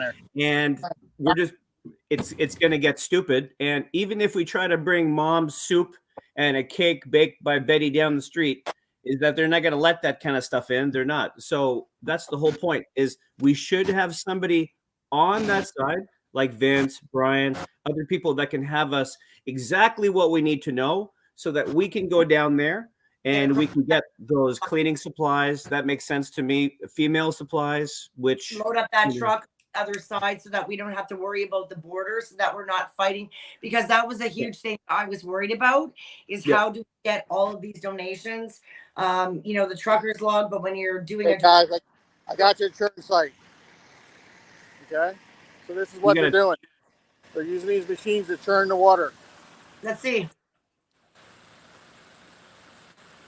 So that's just turning all that dirty, filthy water and then just turning in, then the people are supposed to drink that. And you see the slime on the water down there? I don't know if you can see it or not. Yeah. It's the whole edge of the water is covered in slime. Nothing but slime. It is so nasty looking. And all they're doing is using these machines you see. Right there, right here is one. And they're just churning the water, saying that's taking the chemicals out of the water. Okay? But all it's doing is literally when I'm standing here, I got a huge smell right now. It's putting all that chemicals in the air. Well, you shouldn't be too close to it either. Like, you know what I mean? Like, you know better than that too, right? Hey, doing? Get out of there, Brian. Like, yeah, we're working. Yeah, we're media. You know what, Brian? Like, thanks, honey, for showing us all that. But I'm really not comfortable with you. Like, that's fine. I got you. No problem. You got this? We've just been told we have to stay behind the cones, which that's fine. Yeah. Everybody has a job to do. You're still a little too close for my comfort. You know that, right? Yeah. You're taller than me. Oh, hold up. She just told us we can go over this way. Yes, he's helping us out. How about that? Get the hell out of there now. We saw enough. Your beard's going to be green in about 10 minutes. We'll have to be sending some freaking cleaning supplies his way just to clean him up, Lamont. Yeah, we'll just put him in a big old bathtub, put some ducks in there, put some dishwashing liquid in his head, and just start scrubbing. Rick, what This are is you good drinking water, they say. Rick, what are you thinking when you're looking at all this shit? I'm thinking about all the times I've done things like that in the past, and I'm wondering how much longer I have to live. Right, and Brian's right in there. I'm like, okay, How much time you have to live? but get the hell out of Oh, there. Rick. Like, Hey, if I was die gonna for try this, to that's a hell of a soften the blow, lawsuit for Rick. everybody. like I want you That smells bad. like get the hell out of there. It's not funny really, because really you know, bad, if you're a firefighter or a first responder, you go to those kinds of scenes throughout your career, and you're exposed to Yes. these kinds of toxins from fires, and So- the cancer rates are very high for people who work in that field, right? Well, and so you it's not anything to be taken lightly, Brian. And you That understand building Brian and I, there, that's a municipal building, and the water runs right underneath the building. Right underneath the municipal building. That's a municipal building right back there in the background. Yeah. And Rick, do you right- understand right- Brian and I are a lot alike, you know, them no zones It where we're smells not supposed to go. We make sure that we go there. But you can get the hell out of there now. Like, Yeah, that'd be good. Yeah. nasty smell. yeah, you can get the hell Jesus out of Christ. there now. I would feel a lot better if you like got away You know, from because the agitation of the water does vaporize Right. Right. the chemical water mixture. It does put it into the air. You are being exposed to it So, honey, at least some level. It is, you know, it's It's- not Rick, great for you. guys like Brian, get out it of goes there. like this. Okay. That's their filter And machine. That's his filter machine. Okay. All he Yeah, and knows then- is that people need help.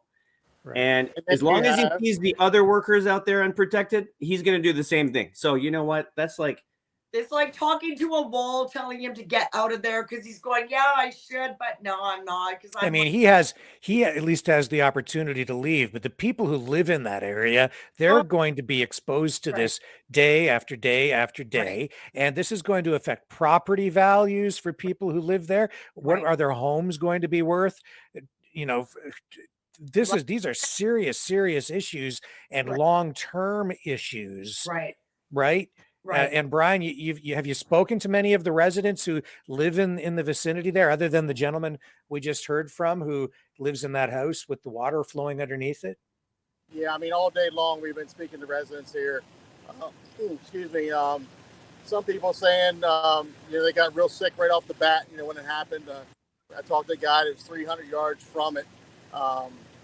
He lived 300 yards from it when the train actually derailed. He gave some videos of the train when it first happened, burning, and it literally looks like a black mushroom cloud. Yeah. He also has a satellite picture. I'll send all these pictures to you all guys, but it's a satellite view up above, and it looks like That you see, photo that yeah, you showed the photo us, you showed us. the mushroom cloud, it was insane. Yeah, it's just And the that cloud one is too. like black. Just the whole center of this cloud is just We're gonna black. get those pictures up. So, on Brian, tell us what happened to your truck, because you were telling me the other day that when they were burning this, there was stuff on your truck. What did you find out about that, and what was that? So we never did get it tested. We haven't tested yet. It's still in my truck. It won't come off. It looked like when I came out like a bad pollen night. Okay, so I'm just figuring it's pollen. So I turned on the windshield wipers to get it off. It couldn't touch it. It would not touch it. It took me 5 minutes to get my windshield clean enough that I could look out of it. It's still on my hood. You can take your hand and wipe across it and everything, but unless you take a chemical, it won't come off. And Nucelar was how far from where you are now, like where we were to where this is being burned, and that is where we were living? How far is that? Well, Ohio to Maryland. How many miles did we come today? What was it, like 3 hours? 2.5, 3 hours? 208, 217 miles, something like that. I don't remember. Yeah, I think it's like 217, 250 miles, somewhere around there. So they know everywhere they have a bridge on this creek, they have another one of these churn stations. It's on both sides of the bridge. And both sides of this bridge, they're burning. They're churning water again. Why is it still burning? Why are they still burning these chemicals? What's their explanation for this? Why? They're not still burning them. They're not still burning them now, she said. They're done burning them. That's Who's what they that? Who's she? Who are you talking to? She's a local in the area that's Okay. that is taking us around, showing us everything. Okay, so they're not burning it anymore. No, they're done burning it. Now they've started moving the dirt, and they're taking the dirt and they pick it up and they truck it to Texas and truck it to Michigan. Okay, well now they said they have stopped that now too because Texas and Michigan really don't want their dirt anymore. And just to be clear, the video we're showing here is now file footage. This is not happening Right real now. time. This main video window that you're looking at now. This is just for reference. You know what happened to give you a sense of perspective. So that's what we're looking at now, Rick, is what they have burned. So that's not now, obviously, but that's what they did do. That's what you have footage of right now that we're seeing. Yes, that's right. Yeah, I mean everything you see going up in the air, obviously it's it's a chemical in gas form, right? Which is twice as dangerous. Ultimately, what they're trying to do is, this is a precursor to the Agenda 2030, where they want all of these smaller communities taken out by toxicity so that they can remove everybody for their own protection. Right. And then claim the land to be later on cleaned up for their mushroom farms. Right. Which take how long at first before they take that over and then do that, right? This is all agenda. This is all the plan. Yeah, So wonderful plan. Park here, the Hope City Park here, they've ripped up and pretty much. It's all intact, but it's all lined with these things to churn the water. It's lined with containers. All those work lights up there And you are can't get in there, right? We're not. The rule is not after dusk. Okay. So especially with this, I don't really. Right. I understand. No problem at all. So, Brian, what that you're riding with right now, is she feeling sick at all? Like, to be honest, is she? You don't have to say who she is or show her, but is she feeling sick, or what is she seeing around in her community from all of this? My lips are Okay, burning. so she says she gets the taste in her mouth all the time, and her lips are burning, and her hands and feet. What did you say about them? They feel like friction. It's not red, but it feels like it should be red. Yeah, it feels like like a rash, but there's no rash there. Like it's almost burning her skin, but it's not red. There's nothing on the outside. It's more like an inside, but there's nothing to see on the outside. Like it's soaked in her hands, maybe. I don't know. It just feels weird. It's known for central nervous system. Okay, so it's a cancer-causing agent, right? So it goes into the bloodstream, it sits in your cells, and does whatever over a amount of time. Right. Right. But yeah, I mean, I have the taste in my mouth right now. I mean, everything is dry. My nose is burning.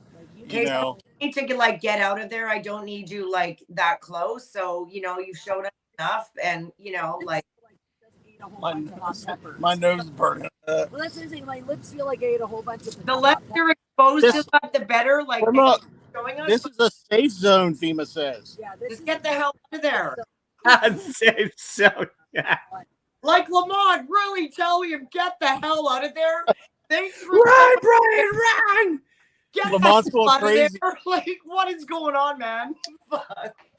Rick has lost 5 years on his life already just from the sheer terror of watching me rub my temples on this one here. This is like, I know we're brave and we go into places we're not supposed to.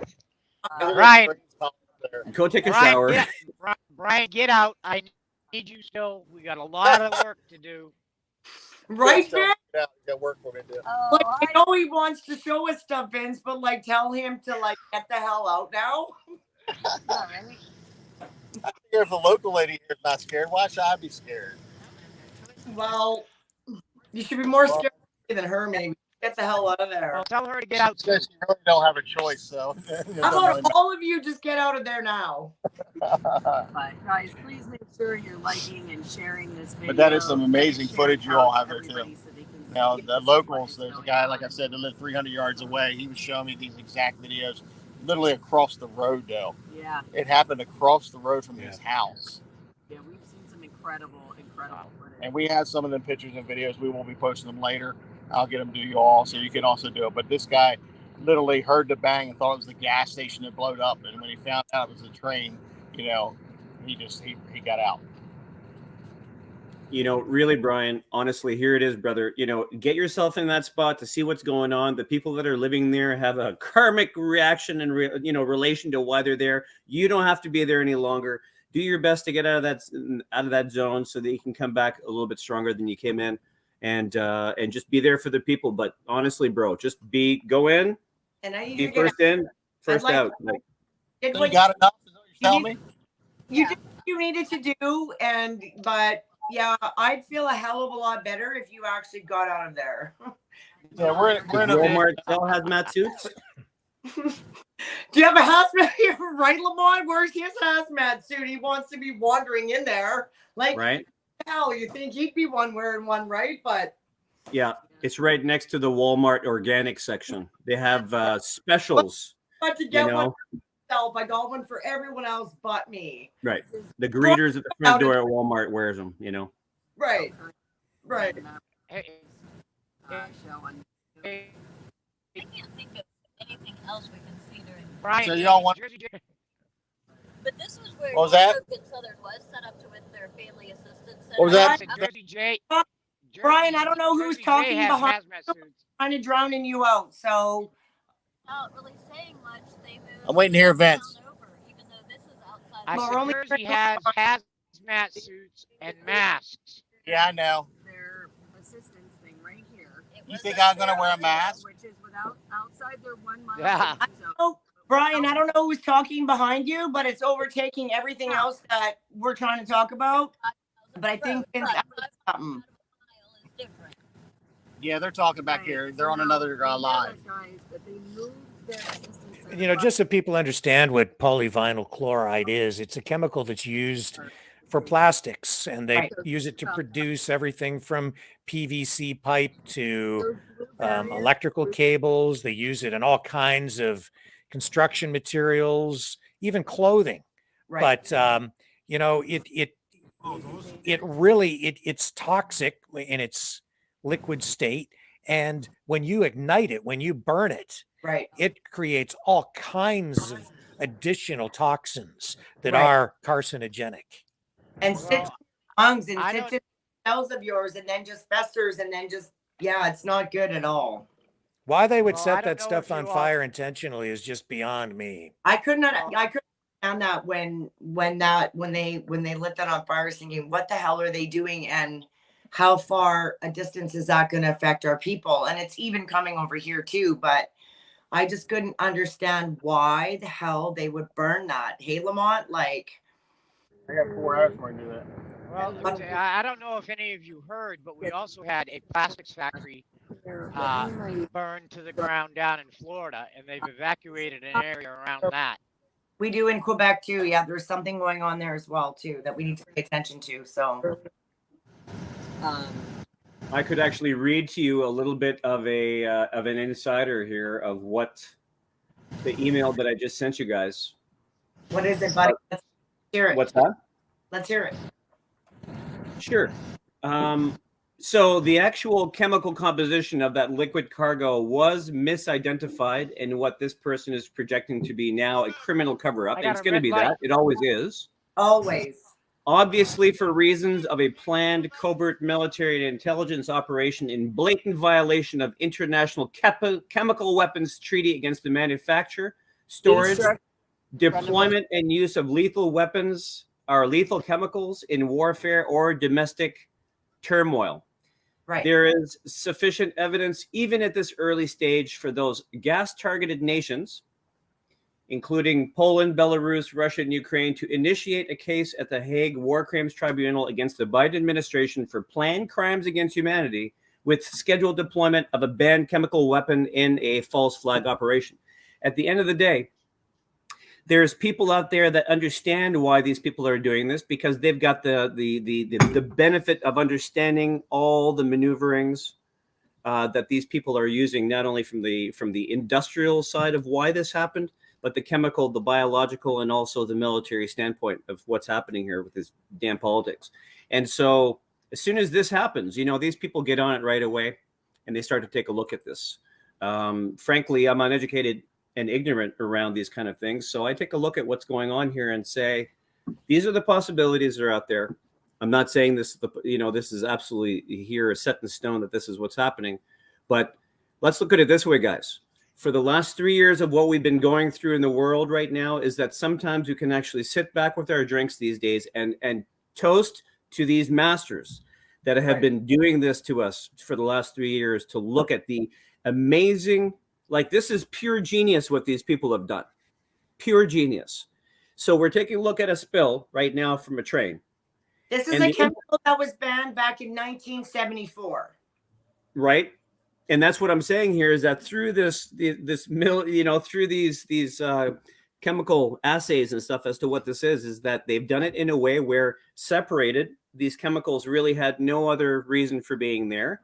They were fairly innocuous, polyvinyl chloride and all that. No big deal. But when, like Rick said, when set on fire, which they didn't need to do, this could have been removed easily through the EPA. Simple, but they dug a trench and to make sure that it was sequestered for proper burning. Right. Nobody should do that. That was absolutely. Can you all see the blue containers behind me back there? They're like square like shipping containers. Yeah. Okay, so I just found out they're full of the sludge that they pull out of this creek. And these things are all over the whole city. There's hundreds of them here. Everywhere you look, these blue containers are sitting. And what they are full of is a sludge that they take it off the top of the water and how they churn the water. And doing what with it? Rumor is they're taking it to Texas and making drinking water out of it and bottling it. They're actually filtering it in Texas and making bottled water out of it. That's what's been told, but nobody knows. Can't say it. Well, we know that, but no one's ever going to say that. Right. These tankers are actually being taken to Texas. So they're taken to Texas. What do they do with them? Are they dumping them in the bay? Are they making drinking water out of them? What are they doing? We'll never know. But the rumor that is we did start the broadcast with a news report from Fox talking about just that. They're taking contaminated water to Texas. Why from the report was not really clear to me, but obviously it's for disposal or filtering or whatever it is they're going to do with it down there. Whatever they're doing. And that's what you started the show with. And that's exactly it. So, it's really good to have people, but yeah, honey, you need to get the hell out of there. I mean, thanks for showing, you know what I mean? Of what we see on like the news and that. And yeah, I think you've been close. It's kind of weird. That's what we started out with was, you're right, Rick, was that of what they are doing and yes, that to Houston and whatever the hell they're planning on doing with it and feeding it back to us. But it's like, wow, you know what I mean? The lengths the government will go to. But this is, and I mean, we don't know if they're actually going to filter it to use it directly for drinking water, but one way or another, that water still ends up in the environment and it gets recycled, through just Mother Nature itself. And I hope that they run it through some sort of a filter to separate the chemical and then properly dispose of the chemical. However you dispose of that stuff, I don't know how you get rid of that safely, but certainly burning it was not that was not the smartest idea. No, burning it was just insane. I cannot even comprehend why. Somebody was really not the sharpest tool in the shed. Yeah, but it's all a part of the agenda. It's all a part of what they're doing to the people. It's not like, it's not the sharpest tool in the drawer. It's like, this is what the government is doing to Americans and Canadians. And it's happening all over the world. Well, there is definitely going to be litigation Oh yeah. as a result of all this, and whoever made the decision to light that thing on fire, they'll be in court. I'm pretty sure of that. It was that one guy that was smoking and just flicked that cigarette. Yeah, that's what it was. Yeah. Especially with a chemical that was banned back in 1974 is the huge question is what the hell was it even doing? And then burn it. So that's the huge thing is 1974, you're talking about something that was banned. Now there was a they're gonna they they're lit gonna it on blame it on a homeless illegal immigrant who was smoking. That's exactly what they'll do, Vince. Lamont is just shaking his head and Rick too, like, oh my god. But that's exactly what they'll do, right? It wasn't their fault. They had nothing. They're gonna bring all that water to a Nestle water bottling plant in Texas. They're gonna ship it up to Canada and feed the new coalition. Be the new coalition. I can't believe you just said that and your hand is over your head like, what the hell did I just say? But you're right. That could happen. You know, start having 6 fingers and shit like that. You know, that happens. Your beard's already green, bro. Yeah. We might be drinking in a little while, but he's right there. Right, Lamont? Boys, yeah. Wouldn't be doing shots of anything over there right now, that's for sure. But yeah, I wouldn't be trusting nothing down there at this point. So what do you think, Rick? You're shaking your head going, oh, no, I just thought the whole thing, I mean, it was a disaster from the beginning, and then they made it worse by setting it on fire intentionally, which just defies logic to me. But one catastrophe to the next, and then you burn that shit, and that was just like, wow, nothing like adding fuel to the fire. Ha ha. No, I mean, you would.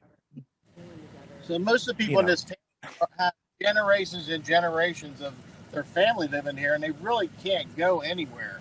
I mean, you know, their whole family's here. Like, you know, it ain't like where do you go? Where do you go? Right, they don't have anywhere to go. This isn't you know, there isn't mansions around here. These are, you know, grassroots people that are making a living day to day. You know, so they just can't pick up and go somewhere.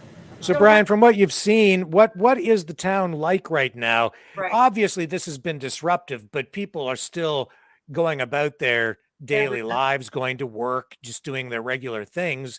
But there must be some adjustments that they've needed to make in order to function because of concerns about water quality, contamination, and so on. What are you hearing on the radio? What are the residents being advised to do to stay safe as they try to live their lives as normally as possible right now? With this, water is safe, everything is safe. Go to school, go to work. You can wash your walls with Dawn if you're worried about it. It's all cool. Yeah, so you heard what you said, right? No, couldn't hear that. No, we can't hear you. You gotta Okay, so she said they are told to live life as normal. Everything's fine. The drinking water's fine.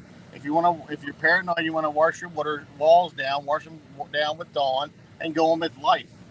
Now, bottled water is recommended for wells until they're tested. Right. So if you have a well, you're supposed to drink bottled water. But if you're municipally, you just go ahead and drink it because it's yellow and it's good. Yeah. Well, how does the are you aware of how the water filtration plants work there? Like where is the water source for the municipal water supply? And then it's obviously treated at the water treatment facility, but where are they drawing the water from? Did you know? Yeah, we went by the water treatment plant. You know, it's one of the things we went by and we were out here riding around. And I think the city wells are in the flat part of the park up there that we couldn't see. That's what I heard. Yeah, so the wells where they store it are up in the city park, which they don't allow you into after dusk. So this city runs on the municipal water supply comes from wells? Yeah, and it's treated. So it has they use underground wells to supply the city with water. Oh, but it's treated, it's safe. Really?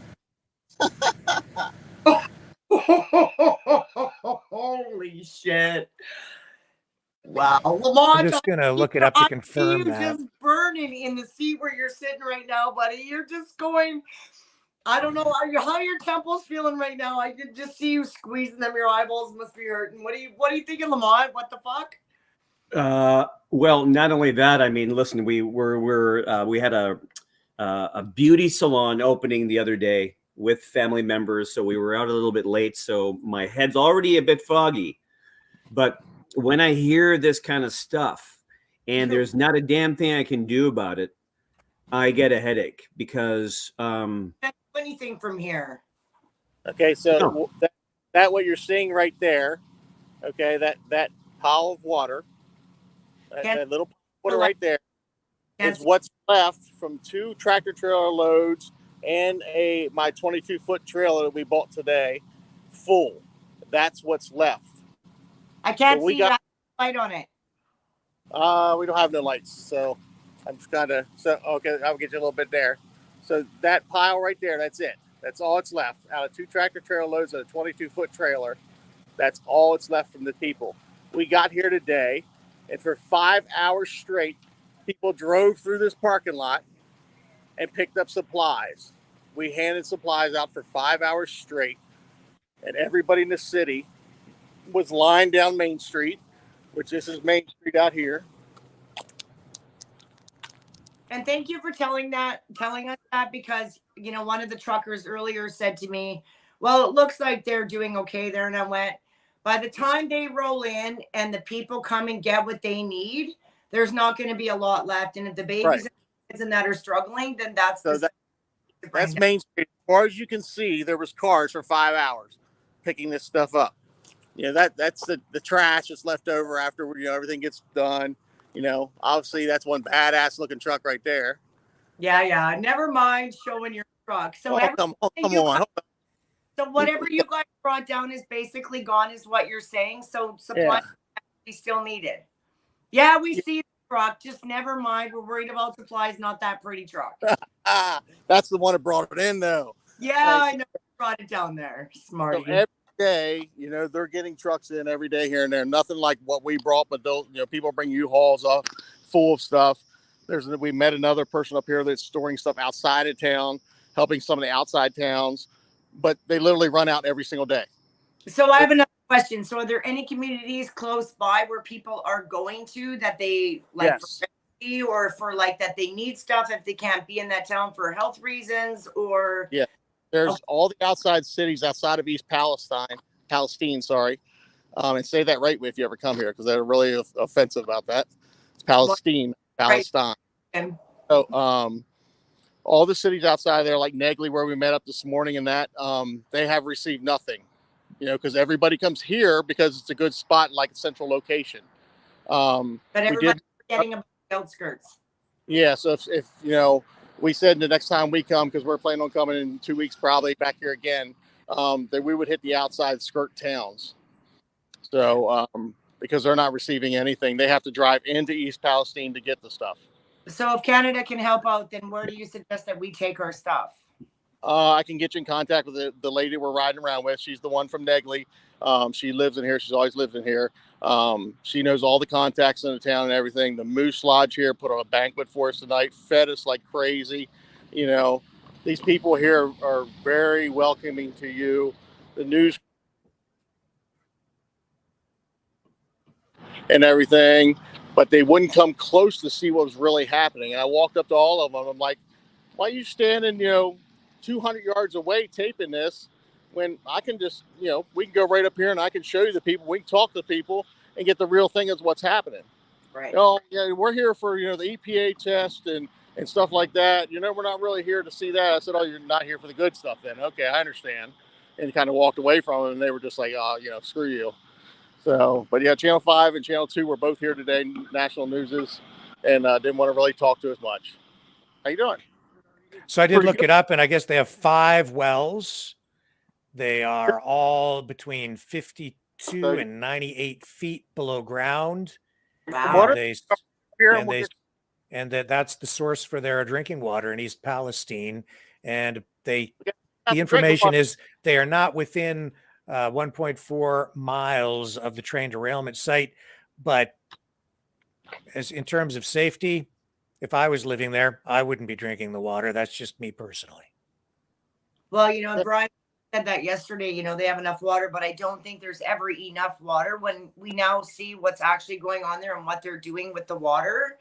So, definitely water is something I want to bring along with, the other stuff that, they need help with for sure. But, when you see the drinking water and what they're, that's definitely, there's never enough water that can go down there, right?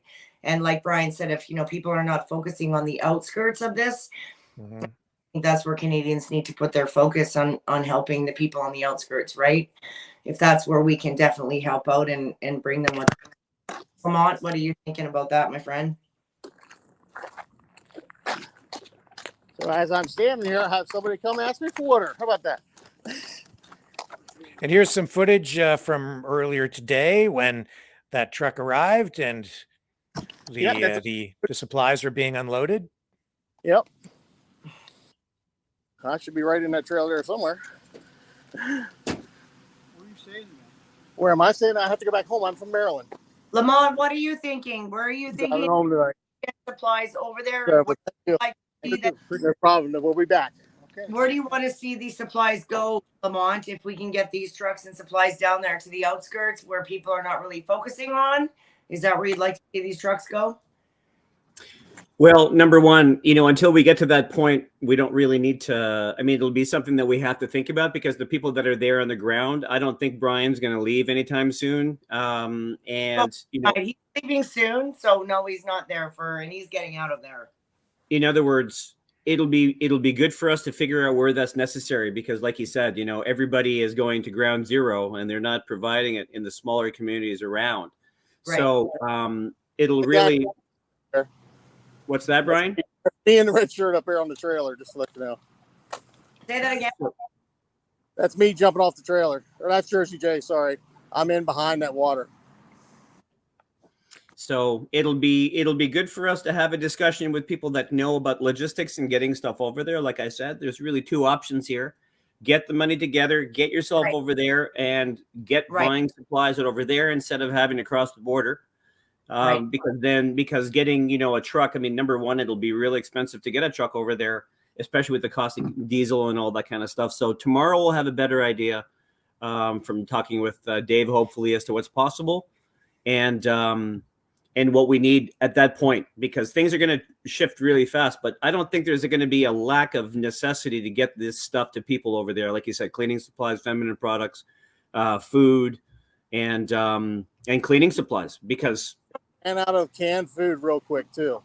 So Lamont, what you're thinking is basically to get me on the U.S. side again and then get a truck there and all the donations in that and load the truck up from there and go, which makes more sense than dealing with the border and all of that crap. But it would be a lot faster. It would be a hell of a lot faster than doing it here. I mean, to get me on that side and then have a truck on that side. And you're right. So we'll again talk about that tomorrow. When we go back on that channel tomorrow morning, but of how exactly to make this work and make it quick. And like I said, there's trucks that are leaving New York next week that, I'd like to see kind of all leave together. But that was kind of my concern, is even if we get a truck or two and supplies and that on this side is dealing with the border and how we get across. But getting me across is easy. And then a truck on the other side and working that way would definitely be a lot easier, I think, especially in a week's time. Well, what do we have? We're looking at 6 days is what I'm shooting for. 20 trains. What?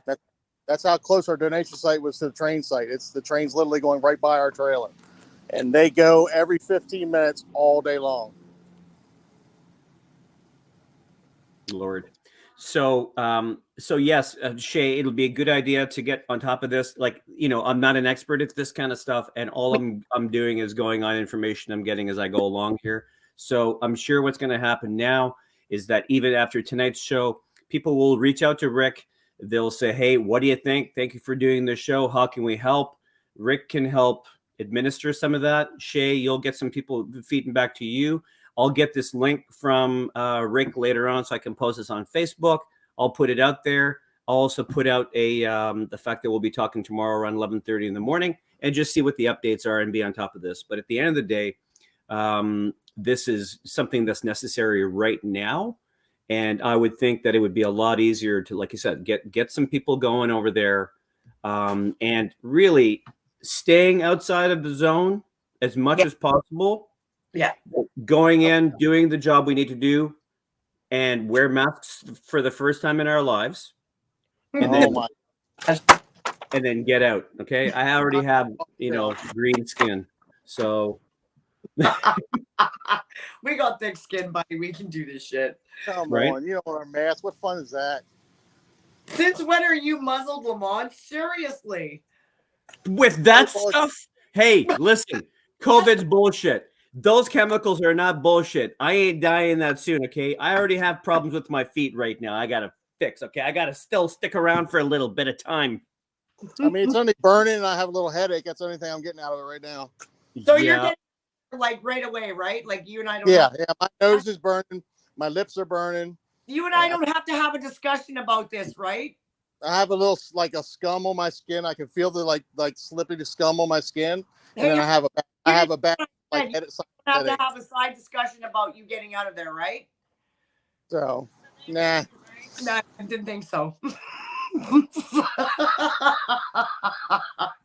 I didn't think there needed to be a side discussion of like you getting out of there. You did your job. You did what you needed to do, and I need you to get out of there. Yeah. Do you see the attitude, you guys? Yeah. That's a typical. I only got about a 4.5 hour drive home, so I'm kind of delaying as much as I can. So let's just poison you a lot more before you like even hit the road there. Like seriously, man, get out. Yeah. Right, Lamont?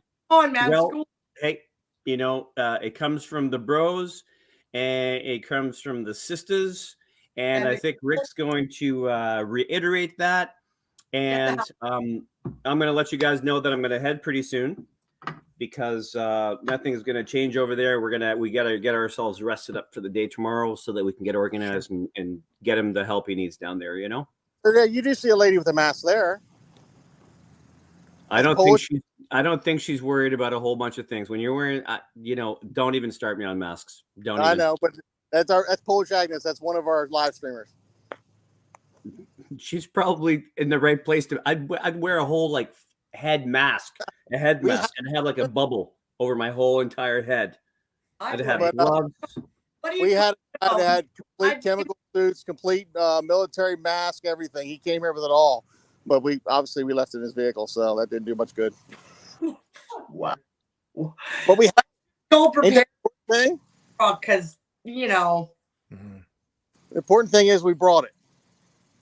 All right, but you're not right. That's like having beer that's not in a cooler. That sucks. Drink it after it's piss warm. Drink more beer. You can't trust the water. Just drink more beer. That's what they do in Mexico, right? Yeah. I mean, the beer's definitely got to be cleaner than the water here. Good call. Oh my God. Do you want us to ship some of that too? Sure. I'm sure they would love cases of beer.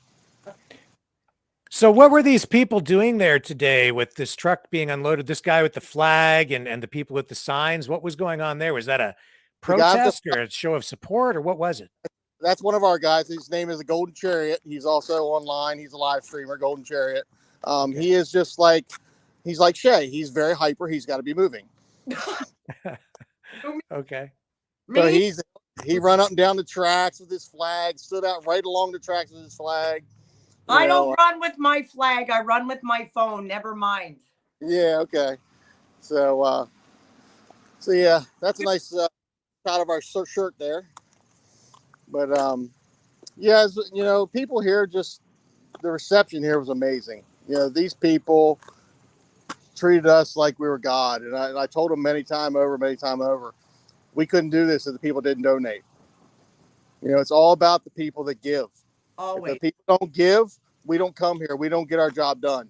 Right. So it's really important to put it out there that the donators they're the heroes. And let's understand this and say this out there, honey, too, that we're not about this for money. That you today on your own dime. You guys drove your own trucks. You put in your own money, your own fuel. And this is not about asking for money or putting anything in your pocket. So not one red cent a day. I wear and tear 6 hours on my truck here, 4 hours on my truck back, my trailer, the gas in it, the food I ate today, none of it was paid for, and I didn't want it to be paid for. That's not what it's about. Thank you, honey. Thank you. And what can you tell us about the town that you've seen? I know it's a small town, only has a population of about 4,700 people. What kind of town is it? Very small town, very poor. People here don't have a lot. Like I said, if this happened to them, they've lost everything. They have nothing. What they had is gone. They have nothing left. Another thing you can bring that people were asking for, bedding. They can't sleep in their bedding because their bedding is all, they had to throw it all away, So we brought bedding, but we didn't bring enough. We had 10 pallets of bedding and it went immediately. So when the fire was burning, they had to leave their homes. Is that what happened? And then, of course, because of all the effluent that was airborne, it was getting into their homes and their air conditioning and their heating systems, right? And everything was coated. So that's what the concern is. They want to wipe everything down. Their bedding, everything has to be washed, cleaned. Well, they can't everything. have no clean water to wash anything in with. Right. Yeah, so they can't wash anything, so they literally have to throw it away, and then you have to get them new stuff. Because you're washing your clothes in that same dirty water, so that film doesn't do anything. So, another thing is Dawn dish liquid, because if they're concerned and they want to wash their walls and counters and stuff like that, they say Dawn dish liquid is what will take it away. Yeah, well, actually, when there's an oil spill, that's what they use to clean ducts and right. They'll even use it, right? Because it's very effective Dawn dish detergent. They do. They don't have that either. And because polyvinyl chloride is a petroleum-based chemical, that the same procedure will, is probably the most effective. Right. That's what they're saying. Yeah. Heartbreaking. It is. And the people in this town, I mean, you just look at them and, there isn't a rich person in this town. They're literally grassroots people. Most of the families have generations of people living here, and they don't want to leave. This is where, a couple hundred years of their family have lived. They don't want to leave here, but it's getting to the point where they're not going to have a choice. They're going to chase them out of here. So for Americans for America, this was kind of our first thing that we've done that you guys went out and did. Hey, right. This wasn't what we planned either. This was done in 1 week. This was thrown on us, and in 1 week we made this happen. Right. Which you have to have great leadership, great people behind you, great contacts to make that happen in a week. We didn't really think we were going to do this well, and it just fell together. I mean, people just came out in droves. The only thing we had a problem with a little bit was getting trucks to haul it. Right. I'd rather not drove my trailer up here, but I had to. So you do what you got to do. It can happen quick. But if you first one, how are you feeling about being able to help the people with this? Is like the first thing that you guys pulled together on that side. I'm doing what I can on this side, but I think for the first one that you guys did, I'm super proud.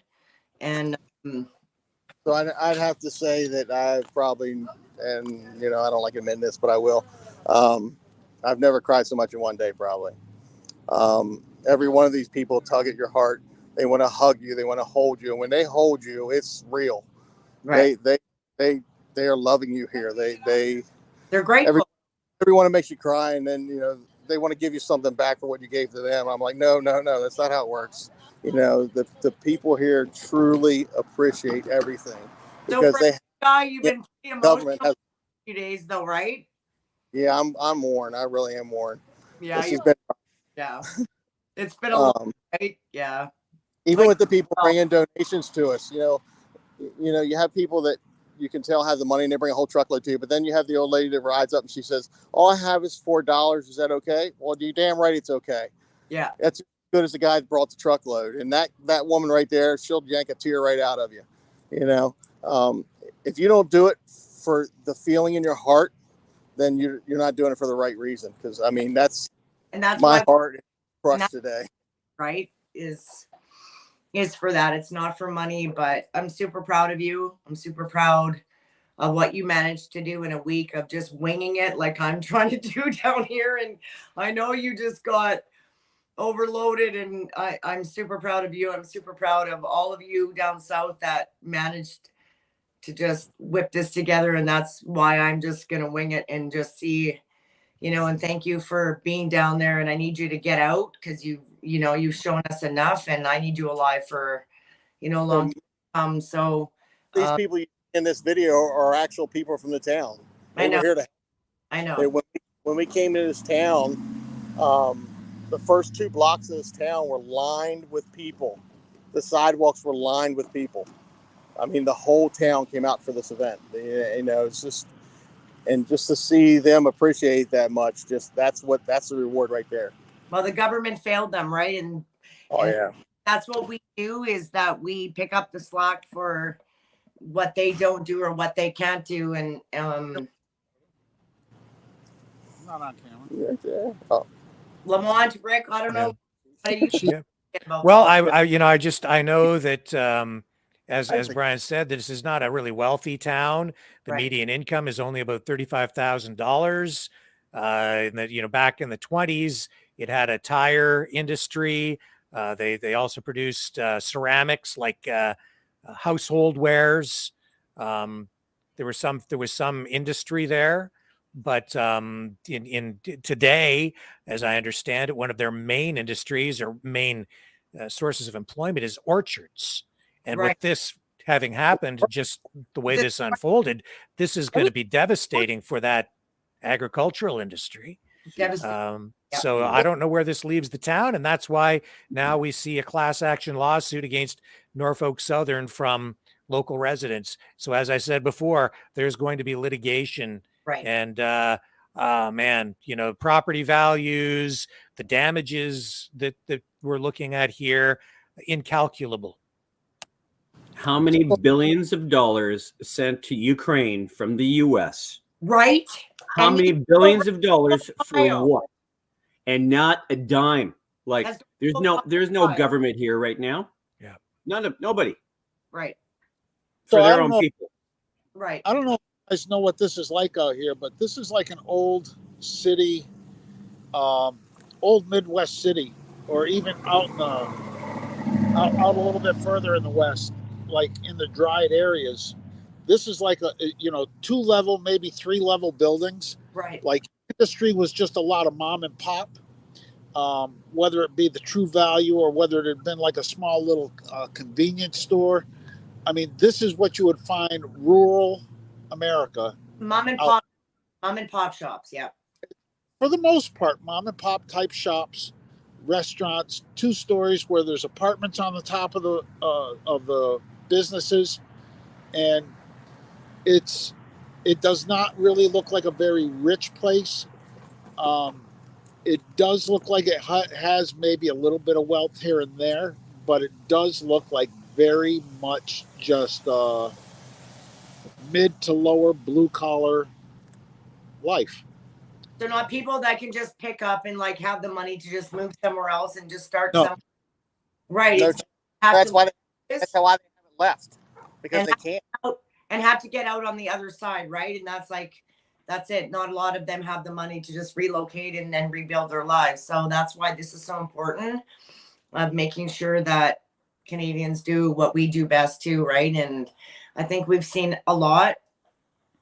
And I don't know, thank you all. I didn't expect this to be like that, but just to see what actually is going on there and to talk to some of the locals and the people that have boots on the ground down there. And like I said earlier, I need people to put their differences aside, especially in our country. Like I said earlier, Rick and Lamont, I don't give a shit what people think about so-and-so or what group or that group. This is about helping the people that need it. And that's what we do best. And yeah, you got to bear thing, because, there was groups that helped us tremendously this time. Right. That before this happened, that I probably wouldn't even have talked to. Right. But these people showed that they could come out and help us and bury the axe and do it, do it for the people here. And we had so many people, just Show up and help. And that's what it's about. You know what? Like I said, Rick and Lamont, we all just went, everyone knew where I was getting at. But, especially the division in this country right now with all the groups and the people and the freedom fighters and all that. I just want people to just put that aside and just do what we need to do to get stuff to Ohio. I think we really see and get a real look at what's going on there. And Canada's really good at pulling together. And we can get you some water and stuff you want. Okay, yeah, that'd be good. I'll go around. Well, I agree with you, Right Shay. here. Brian, Shay, just, considering this is something that you've embarked on and you've got some really Around the great other people way. supporting you, is get this Yeah, go around, administratively, lock, stock, and barrel, real clean and clear. And by tomorrow, come up with some ideas around where people can send you the money to make sure that this is done in a way that's clear for the clarity of the people. Because like you said, it doesn't matter where this is going with who and what's available and as long as the people can trust that their hard-earned money is getting to the right people, it doesn't matter who's involved. It doesn't matter anymore. And we'll look into that more, but I kind of agree with you because that was kind of one of my issues is how the hell do I get trucks and all that stuff over the border. But Lamont, you're onto something there. I thought they had some on the other side of the border with a truck or two, and then get donations and you load it up and then you can go right here. So that's definitely solves one problem as far as getting supplies across the border and to the other side. What's the leak? You back up, and then we'll get you some water. Somebody, somebody tell, I don't care what's, Brian, mute yourself when you're not talking, man. Brian. Hey, Brian.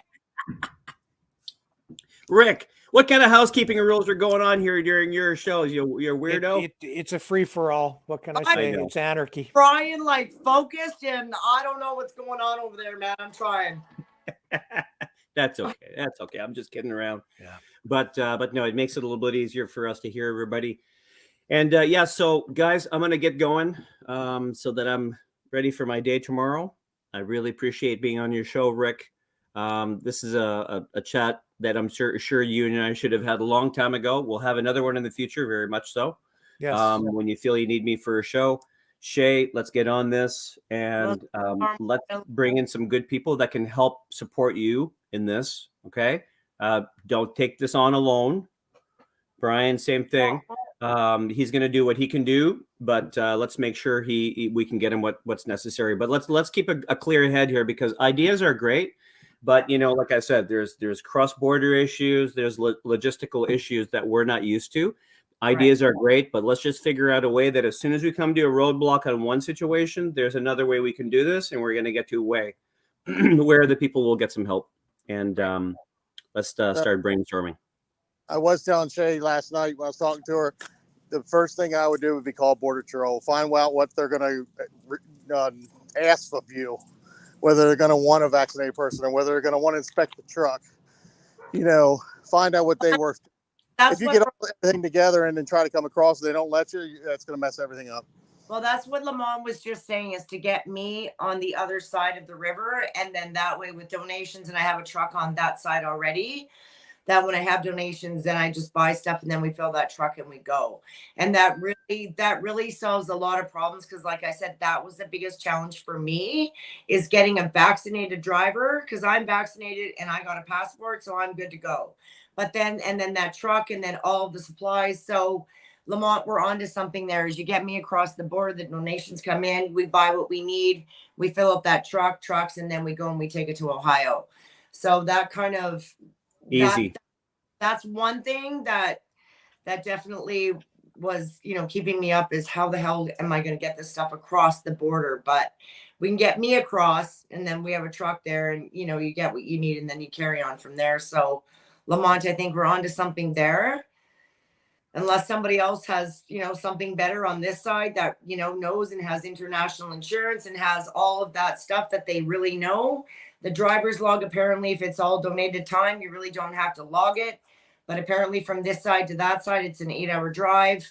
You know what I mean? So as far as, logging in and stuff like that shouldn't be an issue. But like I said, I think getting me on the other side of the border and then is definitely, makes it easier for sure than so. But again, when we go on the show tomorrow, that's something hopefully that we'll have, Yep. Okay, guys. I'm gonna have to say goodnight. I'm actually running out of battery, plus I got to get on the road. Okay. So thank me for having me on here. If you need anything, let me know later. Thank you, Brian. Excellent. Thanks, bud. You all have a good night. Good night. You too, Brian. Thank you, Brian. All right, Lamont. Excellent. All right, my dear. I am going to call the office. I'm going to call border officials tomorrow to figure out how I can get my passport renewed because it expired. Because I do have a medical exemption to cross the border, so I don't have to be vaccinated. And I'll do what I need to do across the border, but I'll get working on that passport to swit, and we'll have that little show tomorrow to see if we can come up with any more ideas. Rick, I'm sure you're going to be up all night thinking about what to do here. And breathe easy. Enjoy the air you have around you. Enjoy the air you're breathing, because apparently what's south of the border ain't so good as we can see. Like, we take a lot of stuff for granted. And the thing is this, guys, we are going to see a lot more of this happening. We do have to prepare ourselves for these type of things. So yeah, let's get ourselves, some serious breathing apparatus, because honestly, I know Brian's just joking around because he's a big guy who's used to, going into a lot of areas because he has to. I mean, he's putting himself in as a martyr position right now, because the way he looks at it, the way his brain works is that if these people in East Palestine are going to die from this, then you know what? He's going to do it too. And it's like, you know what? I love his spirit and I love his soul for that kind of stuff. But at the end of the day, then we lose another Brian. We can't lose more Brians. Can't lose more Shays. Brian, you understand that, right? Understood. Yeah. No, we can't lose good people. So we got to keep our people protected and be logical. It's not, we just need to be non-personal about this kind of stuff, non-emotional, and just go, dude, like, smarten the fuck up. Do what you got to do. But man, if you could help yourself out just a little bit by keeping yourself a little bit healthier for the time being, to do more work right now. But I think Lamont was, like we talked about last night, is people are getting arrested. People that, the news, the media, people like me that, live streamers, or people that want to keep things transparent and honest, are being arrested. So, we all have our ways of getting in there, and he just happened to find, someone who lived right there. Absolutely. I knew Absolutely. he would. An angel of God. An angel of God. That's the whole point here, is that some people are meant for that. He's going and doing it. I'm not saying it's wrong. Brian is a big man who can live his own life. And hey, I probably would have done the same thing if I was thrown in that situation. Then you hindsight 2020 later, and go, hey, you do what you can at the time. You do the best you can at the time. And being a patriot and fighting for your country is sometimes going into that battle zone to show the people and everyone else what is actually really going on, how the government and everyone else is failing them. And that's what patriots do, whether it's in America, whether it's here or all over the world. That is what we do. And that's what Brian showed tonight. And that's why I love that man. And first in, last out, baby. Huh? First in, last out. Always. I'm still lost out. He doesn't shoot first. He shoots back.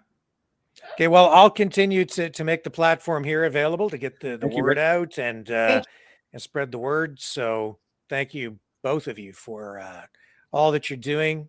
It's incredible. We're going to keep going, man, until we get our world back. Yeah. Thank you, Rick, either in this life or the next. For doing this, just jumping on board with me. And that's what one of the main reasons we set this whole thing up, is for exactly this kind of thing. Got to do it. I appreciate you being there. We are literally the last vestige of freedom media, right? Not a lot of people are doing it. So go for it, buddy. We're here for you. Okay. Okay, Rick. All right, guys. Thank you very much for everything you did tonight and Thank everything you. you're about to do. Hey, and I love your, it's not a no problem. It's not a my pleasure. It's what was your privilege? Your privilege? Oh, my privilege. Love it. Absolutely. I love that. That's a good one. I'm going to use that. Thanks, buddy. Okay. Thanks. Thanks, Shay. Bye, buddy. We'll see you in the morning. You got it. See you guys. Take care. Bye. Thank you, Rick. Hey, Shay. Hey. Amazing. You see, your brainchild is maturing into something fantastic. So and it's like Lamont said last week, it's like you just gotta watch Shay Eagle, because it's like I don't flock to, I watch, I observe, and I go where I'm needed. And it's like Lamont said last week, you gotta watch and see what Shay Eagle does. But America's important, Brian's important, Americans for America is important, but number one, the people are important to me, and America is still North American, which includes us. And I'm just doing what we need to do. And like I said, I'm winging it, whether this works or whether it doesn't. This is kind of the first call I've put out to like the Canadian people, and really asking them, especially someone who's really deep in the core of the freedom movement, to please put all your differences aside. I don't care what you think of so-and-so, or what differences or personal opinions of me or whoever. This is about what you really saw tonight, what Brian showed you, risked, his own safety to go in and show us of what's going on. And Brian is very important to me. And that, the Canadian people do what the Canadian people do, and that's to bring help to Ohio and the surrounding areas, because it's always the surrounding areas that are being ignored. And I'm just doing what's in my heart and what I do best, Rick. Well, I'm sure that tomorrow things will begin to galvanize. The idea will start to take form in action, right? Or at least a plan, and then it can be executed.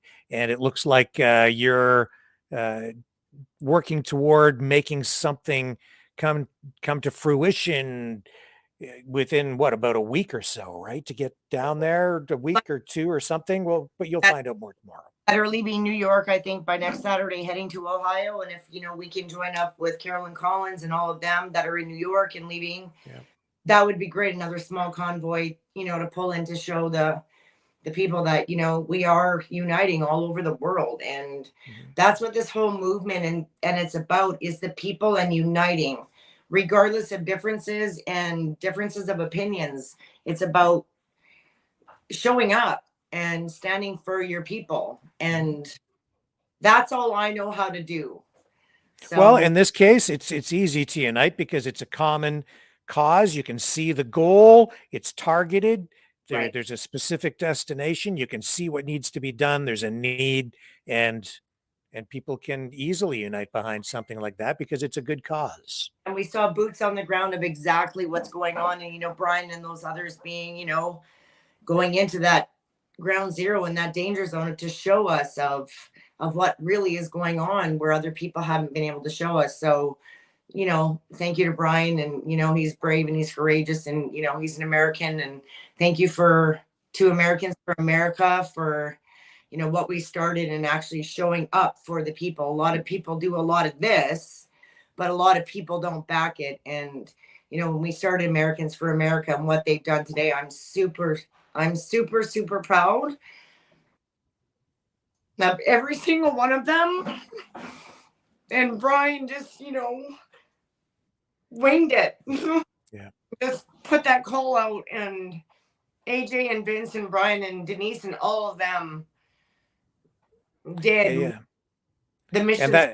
And that was on the US side. And now you're going to put together this sort of from the Canadian side, but, getting the support here, but just logistically bringing it together on the other side of the border so that it can be delivered in the most efficient, cost-effective way possible. Absolutely. And I'm super proud of them and for what they did today. And I didn't expect Brian to show us all of that. So so, I hope it was a real deeper look for the Canadian people and all over the world to see how much help they need. And you know, if Hagerstown and Frederick can pull it together and Brian did in a week, then the Canadians can do it too. And they all put their differences aside and made it happen. And they should. And I know we can do it too. Yeah. And is just asking about a live streamer by the name of Alex Glasgow, who was on this show during the big People's Convoy in the U.S. Now, that was back in the summer. Right. And so is just asking if he's involved in this in any way. And as far as I can see, no, he's not. He's not.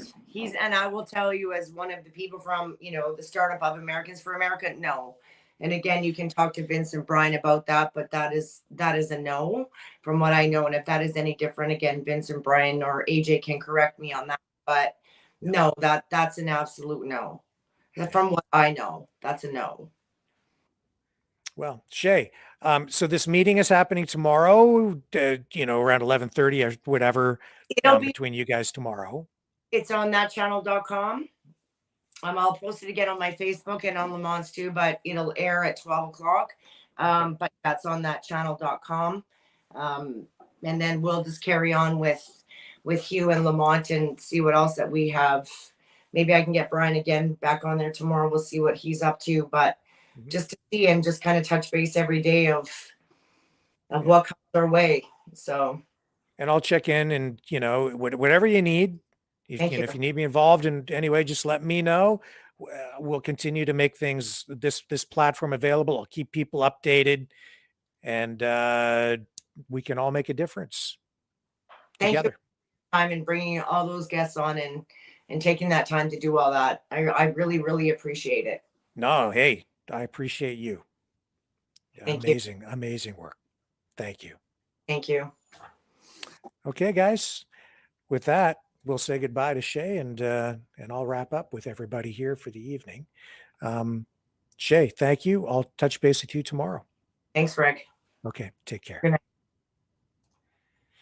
And there you have it, folks. And I am going to wrap up tonight. It's already 8:45, so we will not have the call-in portion of the show this evening.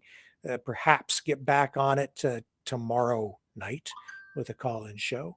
And I'll bring you up to date on the plan as it is created tomorrow and updated tomorrow evening here on the Maverick News Channel. So thank you, everyone, for spending your time with us here tonight. Again, my privilege. Catch you tomorrow, same channel, 6 p.m. Eastern Standard Time on the flip side.